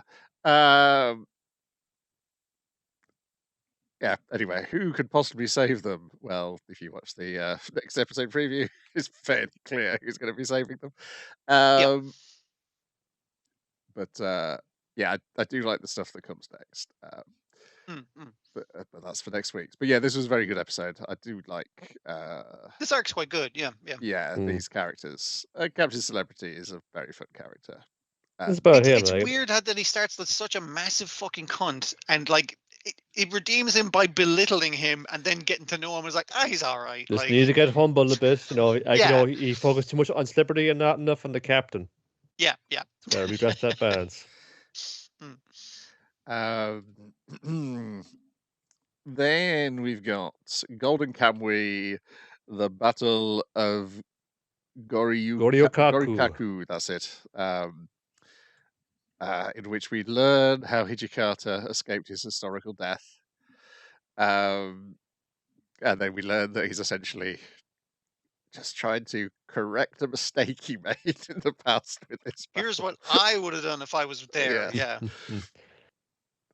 Which, whether that is the right thing to be doing, that's up to the viewer to decide, really. Well, when you see what the alternative is, with Yes. Surumi marching the men, it's just like, and we're all gonna, like, you know, take over the lands and take back Manchuria. We're going to put all the money. We're going to make a ton of money planting poppies and making opium. We're going to sell drugs, lads. We're all going to take over the whole world with drugs. It'll be fun. Feel the flowers, all our brothers, fallen brethren flay. Seeing the magical girl Sarumi like flying over the poppy seeds that he's going to make a shitload of opium from in order to fund the war effort. I'm just like, fucking hell, dude. Like, it's evil upon evil, basically. With Let's see how they like their fucking like drugs being turned back against them, huh? Like, he's literally talking about, he's like, I've got a good feeling that I could sell a shitload of opium to China. It's like he's just being a real horrible. Like, it'll be worse if he wins. Basically, well, he's really going off because he's getting excited and he's getting some leakage there. I don't know if the boys have noticed it, but he's getting like a little bit manic there, especially when you give him a shotgun, like this like new mild pump shotgun. He's just fucking blowing dudes like heads off. It's like, I love this. It was Sarumi with the shotgun and like a lot of the other bits where they're doing like straight up. It's very military, this episode, in like a really satisfying way. Where it's like, we need to take this point, and once we take that point, we'll have this thing. And I was getting like flashbacks to something like Battlefield and stuff like that online and that kind of thing. It was just like, we just need to come on, hold the line, you know, that kind of. It's like, it had that kind of feel for it, and I was like, yeah, it's good. It telegraphs like a lot of the military parlance quite well to tell the narrative. Yeah, and it's the goriest the episodes have ever been. Just people blown up, like, it's very just fucking casual fucking with it. people. Yeah. There was one that stuck with me there. Just, I think there must have been like, you know, a brief moment of calm, and then Koito was like dashing up and like cleaving like a poor like one of Sophia's like militia dudes, like cleaving him in twain, like right to his face. It's like, fuck. Knife, like blacking it out like JoJo's does. No, you've seen the whole thing go through. There was a shot of two of the Sophia's Russian guys in like a little foxhole, and one of them on the machine gun, the other one on a rifle, like supporting. And he kind of looks over to his guy, and his guy's head is just like Swiss fucking cheese. The guy who was on the machine gun. Yeah, it's all like it's hell. just like caved into like the back of the fucking the machine gun he got set up there. It's just like over the top of it. Like, it's So you have that plot of them trying to hold the fucking line and keep the guys out of the fort, and the side plot of them getting bombarded by the ships off the coast, and our B team trying to stop them, basically. We will rely on Kadokura's luck. Yeah. And also, Hijikata has started hallucinating himself as his younger self. Um, which I can't. Yeah, it's yeah, not necessarily a mentally well man himself. But Katakura, yes, they do rely on his luck, and more importantly, they rely on Mansur, the one of Sophia's Artillery men's man. great aim. So the other three are just loading the gun, and Yeah, like that's what they found is like this is the main gun of the flagship that Hijikata like they never got to employ or use properly because the ship was Yeah. sank Yeah. before they could intervene in the final battle of Goryeo before. We see that flashback where he's looking for the statue of Kanon. They're like, "Is this like a religious thing?" It's like, no, that's we've got the main gun hidden behind that as our trump card. But I was taken out of it before I could actually use it. So I like the flashback with that because the Ainu group of guys are very the old fella, he can see like the honor in Hijikata, and he's like, yeah, this guy's all right. Like again, we're seeing in a very heroic light, even though it's like, is this a good idea? Is very much so all his decisions. But he was very handsome and polite though, and Yeah, he's Yes. handsome, he polite, seemed to and be on the up and respectful, up. and he was respectful to the Ainu as well, like which meant a lot to them. But it's just like, yeah, he was okay. We tried to help him out, but he got caught in the end. I hear he's in prison now. Obviously setting up the start of a thing. Oh, and that's it ties it up so fucking well where your man's talking about feeding getting the horse water from the horse well, and we have a Serpent's dad going like, horse well, it's like, oh, that's how he knew about it then, since fuck all people should know about it. Yeah, it's really quite well thought out and crafted. Yeah, but yeah, they managed to take all the ships out, and Kirito's dad goes down with the ship after we had earlier Sarumi assuring him that his dad would never hit him. Those shells will just miss you. Yeah. If daddy loves you, you won't get shot, basically. Yes, Something like he says. it was. Yeah, if your dad loves you, you won't get shot.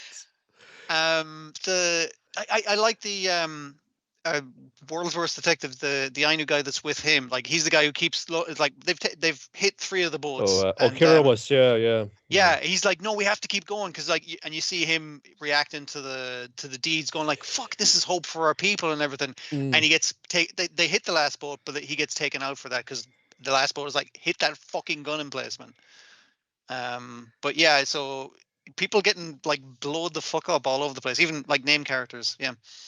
Well, comes up, we got no artillery support. And we got to hit the island like by hand, by man to man On anyway, foot, because we were like destroying the deeds, but otherwise it's a very fragile thing. So has to be belonging to either Sugimoto, Hijikata, or Surplus guys. So look for those 3 down.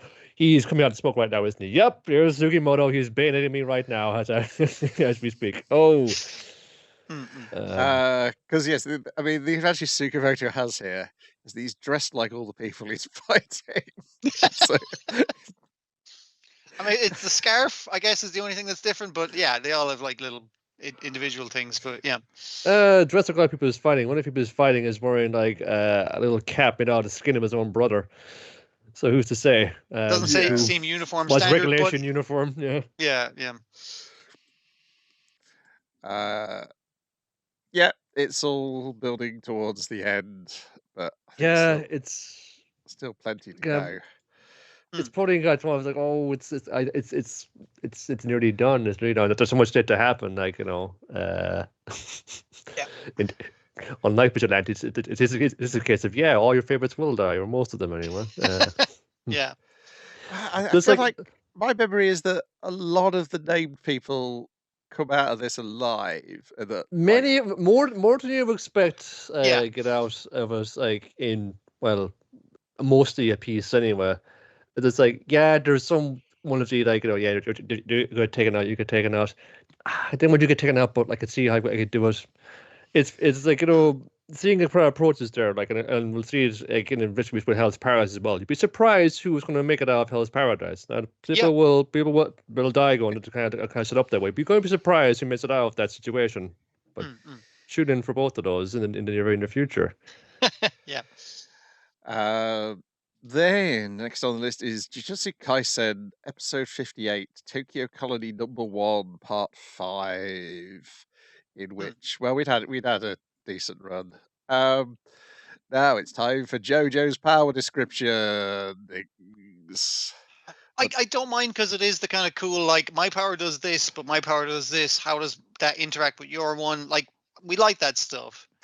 Yeah, like it's show it, don't tell it's it the too narrator much. Like, doing it. It's the problem is Yes. the narrator has to explain it if all it's the to us. characters figuring it out, and we're hearing even their internal monologue of them trying to put it together, which we get a little bit from Reggie. Yes, but like, yeah, It's just that third person one is just like, no, like Fushiguro is his domain. He can take up with this. He hasn't quite completed it yet, so it only like can take up the space of a gymnasium, or a space. He's like I'm just going to describe it all in a very dour and monotone voice. Yeah, and also describing it in what's happening with the powers in what is essentially like a really well animated sequence of action, which you're like, all right. And if you're even if you're listening and you understand Japanese, like you kind of have to read it separately to watching the fluid action kind of go. And it's like, I feel like that's not the best way to do it. Like maybe I hate like in the comic, like at least you can read that and be done with it, and then look at your cool visuals. But having them simultaneous doesn't work as well. It doesn't gel. It all boils down to It's a kind of a symptom of you want to have it not just be a just I power up and I beat you fight, or I just want or just be a slugfest of that. You want to have a notice level of intellect and kind of cunning play into it. And there's ways to it. Like he's got shadow clones. It's like loads of ways you can use that to characters to bamboozle and use them like that. At some point, it's kind of a long way here because he's getting a bit more out there with the powers. It could be kind of a weird thing where you can understand how it can be used for kind of a sleight of hand or a cunning maneuver out there.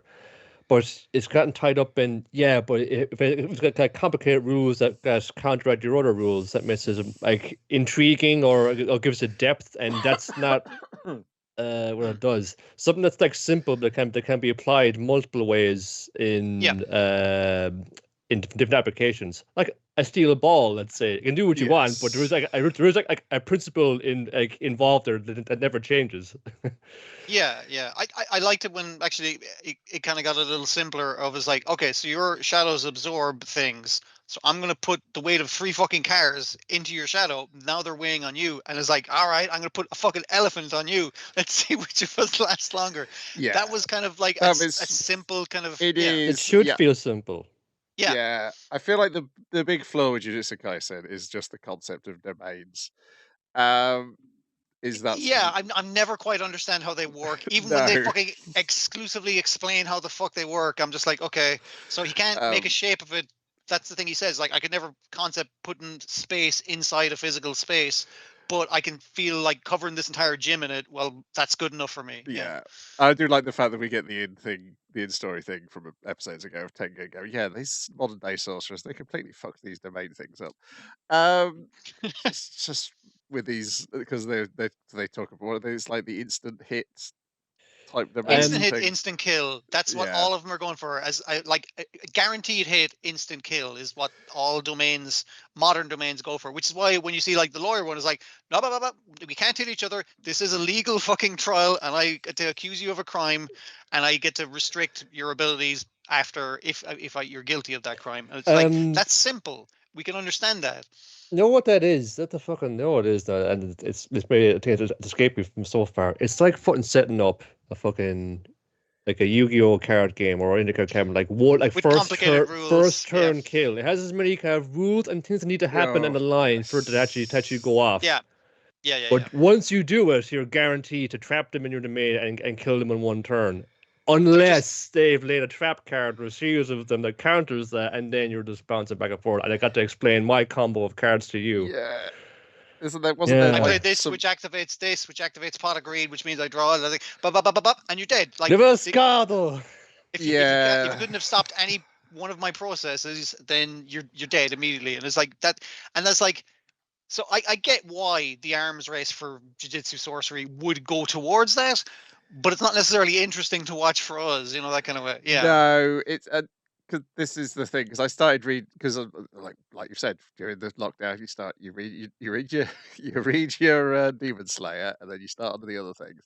And one of the other Hmm. things I started on was Jujutsu Kaisen, but one of the after that was Rumiko Takahashi's Mal, which is another thing about the Onmyoji. And I was like, oh, this comic explains Onmyoji processes so much clearer than Jujutsu Kaisen ever Okay. attempts. I think because Jujutsu Kaisen is just making up a whole load of bollocks on top of historical um, It documented feels things. like shit that Yeah. should be saved for the appendix of the book. Yes. I was weirdly brought to mind of Ken Akamatsu, noted like ecchi comic merchant and Japanese MP. His thing like Negima, like about he Yeah. was anime Harry Potter. He's teacher at anime Harry Potter school.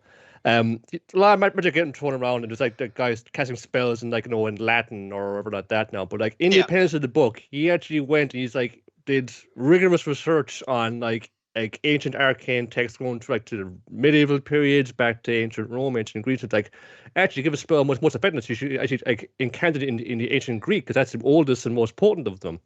That's all explained in the appendix. It's like, oh, that's very interesting. If it's there, you can read it later if you want it. Don't put it in the body of your fucking comic. Just do it. Yeah. But you say it does get better once it is just them putting various weights on top of each other. And it also helps that I think Registar is a pretty good character because he's having to do like Yeah. most of the storytelling in this episode because Megumi's mostly just going grunting while the weight's sitting on top of him.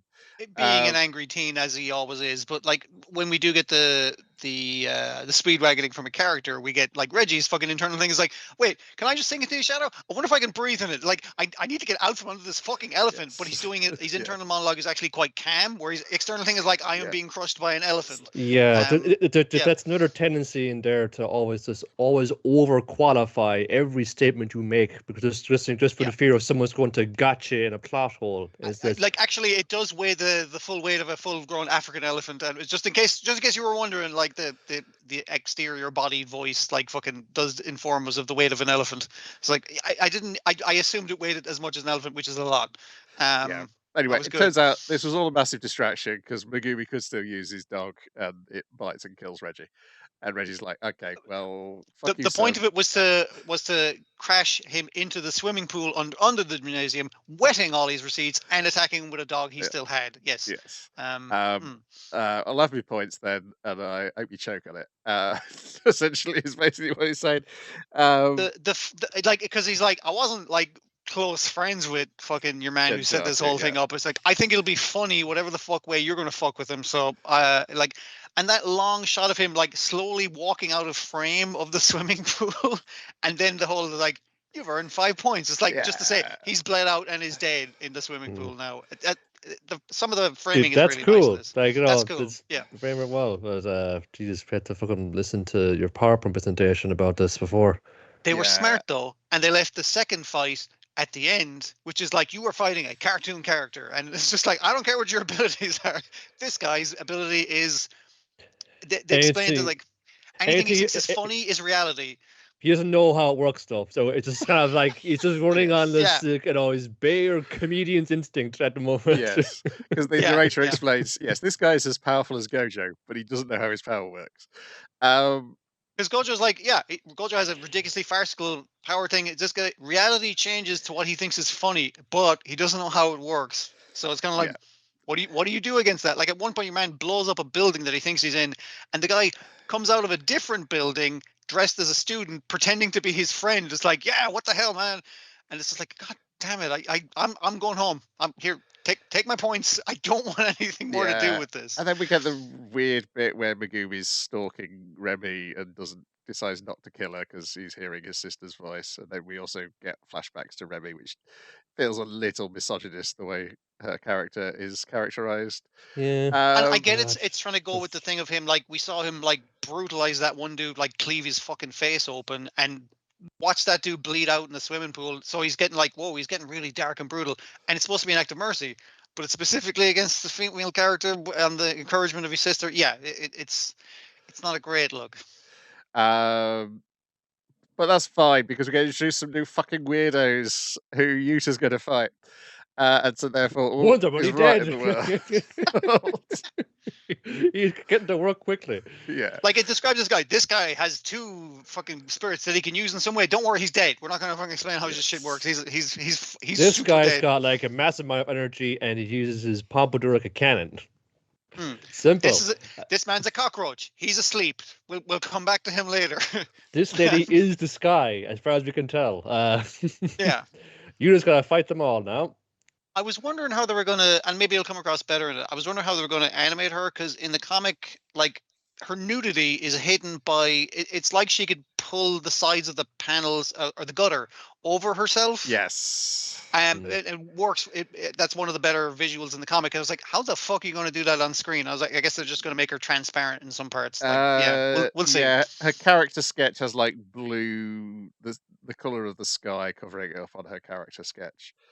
It does not look as good. Yeah, you're right. The manga design of it being the white of the panel eating across her body, yeah, is a lot more visually interesting.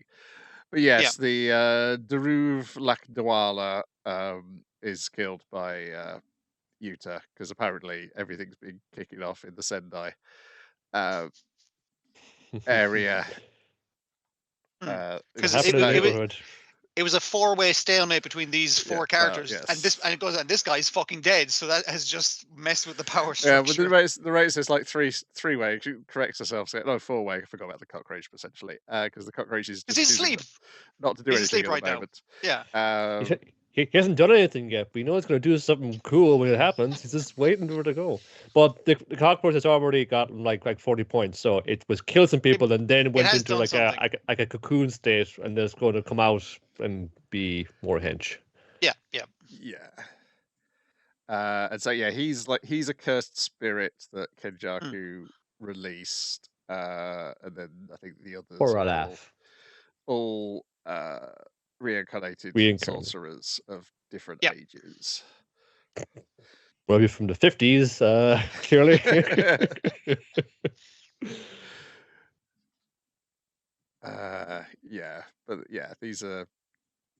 These are some fun weirdos. And then he also discusses Gelani Yuta. He's almost as powerful as Gojo now.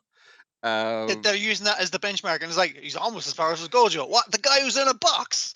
Like this guy is less impressive. 4.5 Gojos. It's one of the other things that Jujutsu Kaisen establishes this guy as top tier. He's got an ability so fucking cheap, and he fucking knows it, how good he is. And then it's like, all right, now I need to put this fucker in a box so he doesn't solve every fucking problem. Like literally put him in a box as part of the narrative. And I'm just like, so that becomes less it's like, wow, he's so powerful, but you can put him in a box. So there like no one's that fucking no one's absolutely OP, even though they established this guy as incredibly overpowered. I guess obviously Ichi the Witch has presented 2 characters with similar abilities and has taken care of the situation in a different way. Which I think in ways which are more dramatically interesting than putting him in a box. Finally, we've got Ganglion episode 23, Hope Man cards. A weird title. We're better suited for last week's episode, and last week's episode's title would be better suited for this week's episode because there's nothing about the Hope Man cards in this episode. We're at the HR meeting after the new batch of Hope Man cards have been taking photographs of the baddies basically, and they're talking about what was last week's episode? That damn rookie Osakabe, like he just went toe to toe with Hope Man like himself, and Captain Armadillo was in a tank. There was fuming. Like that's not how we do it in here. You got to get him in line. He's making me look like shit by being one of the random goon guys that's just like really fucking laying into Hope Man, like holding his own against him. And what's one of the things he says that they get with the little subtitle for it? It's like I hear he got to round 3 of this. Sasuke. That's their ninja warrior. Like I know. Yeah. But our main guy, he keeps saying it's like round fucking 3. Holy shit! Like everybody's so impressed. Pretty good, yeah, sure. And of course, Colonel Shadow's like, I can't deal with this. So me deal with this for me. And so we were wrong. Those minion things are creatures. They're not because they That's live worse. in a stable. It's so much like we get a I guess like a more human experience of our rookie who's like he's like, I love these fucking things, man. They love me because I'm feeding them, like, and he's just feeding them hay. And I was just like, oh, there's a paddock of them, of these minion chicken men, and I was just like, I hate all of these things. Yeah, so our most diabolical crime of all, copyright infringement. But yeah, it's a nice humanizing moment for him. He's like, oh man, I love these giant chicken monster things. They're great. But our main guy goes up and is like, I heard you got the round 3 of that fucking show. Wow, that's cool, dude. He's so impressed. Yeah. I just want to Anyway. say, like, no, from the brass say, no, it was out of line, but I like what David Hope, man. You can't, the deserves right to phone and say, yeah, I hate that fucker with phone. I think he's so sick, he thinks he's all that. I just want to fucking punch it. It's like, I get you, man. If no, but sure, look, let's try and keep it easy. No, we'll all get our shot later on. And like, he's a bit seeing like, this is like a guy who like, he's got some gumption. A guy would try to encourage that. He's actually kind of like a bit of like vitality we need in this organization to get some things done. He's trying to like just try and keep a lid in it. We'll work you up through the ranks. Like, it'll be grand. Like, just try and not make the boss look fucking shitty, that kind of thing. And you'll be doing all of us goons a favor. And lays it out pretty reasonable. Like, talks to him man to man, like in a way that respects him. You're just like, I'm not gonna do that. I'm gonna do my own thing. That's our cliffhanger. Just a refusal to apologize. Because he was even saying, "I'll come in and apologize with you, man. It's cool. Like, we're all those goons are in it together. Like, yeah." But nope, he's not gonna do it. He's too cool. He refuses to wear the fucking ponytail. We get to see his face in his ID card, but like, he still has the ponytail sticking out of the mask. Yeah, it's a lot of fun. See how many more episodes there are of it. Where can it go as a story? Maybe it'll end, or maybe it'll have a weird episode count. That's how much there is. That's the thing. Yeah. It's not a normal kind of show as well. What with the 3 minutes? So yeah. I did check out the first episode of Rooster Fighter because it's now on Disney Plus over here. It's fine. I would probably just carry on reading the comic, and I haven't carried on reading the comic, so fair enough. Yeah, it's on it's on Disney Plus over here. It's weird. You find it Disney Plus, and like the first thing you gave me was like a big splash for Rooster Fighter. So I assume they expect it's the one they're pushing, people to watch it. I thought that one was that one supposed to be on Channel 4, or am I mixing up things? Sorry, it's on Toonami in America. Yeah, it's on Adult Swim. So yeah, I figured Adult Swim then on 4. Yeah, because they got not Ninja Slayer, Ninja Kamui, which was an anime thing, but it was an Adult Swim, and then we can watch it on Channel 4. They get things. They had Lazarus as well, like, so they. That's true. Yep. Something that's get onto there. It probably could a good candidate, because maybe they kind of see too, like, yeah, this is like you can watch it with a dub. It'll be kind of like dumb and fun, and you could just like throw it on. It's just like it's suited to that atmosphere. And I think I did watch it with the dub on the old Disney Plus. And you know they're going to load that with lots of like chicken and egg puns as well, so that will work better. Yeah, the animation is variable with the CG. I think possibly it holds up a little bit better than Trigun does for me, because they're chickens and not humans. Oh, you're not getting the Uncanny Valley because it's a chicken.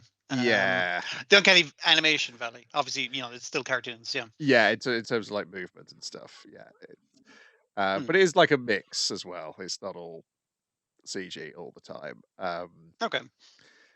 Yeah, but yeah, it's a lot of chicken stuff. And I forgot the gag where the girl tries to feed the chicken some yakitori early on the thing. But I maybe I'll be tempted to come back to it just because it's easy to watch because it's on Disney Plus. But I'm not going to make time for it because boy oh boy, I'm going to need plenty of time for all the things which are coming in April. Ooh, we thought we'd have more JoJo on the docket, but maybe that's true. Yeah, not a done thing. We might have a little bit of spacing out of that, so yeah, maybe that'll be of a benefit. But that's it for now. We'll be back next time with more of the same. Goodbye. Bye. Adios, partner. Let's stop that recording.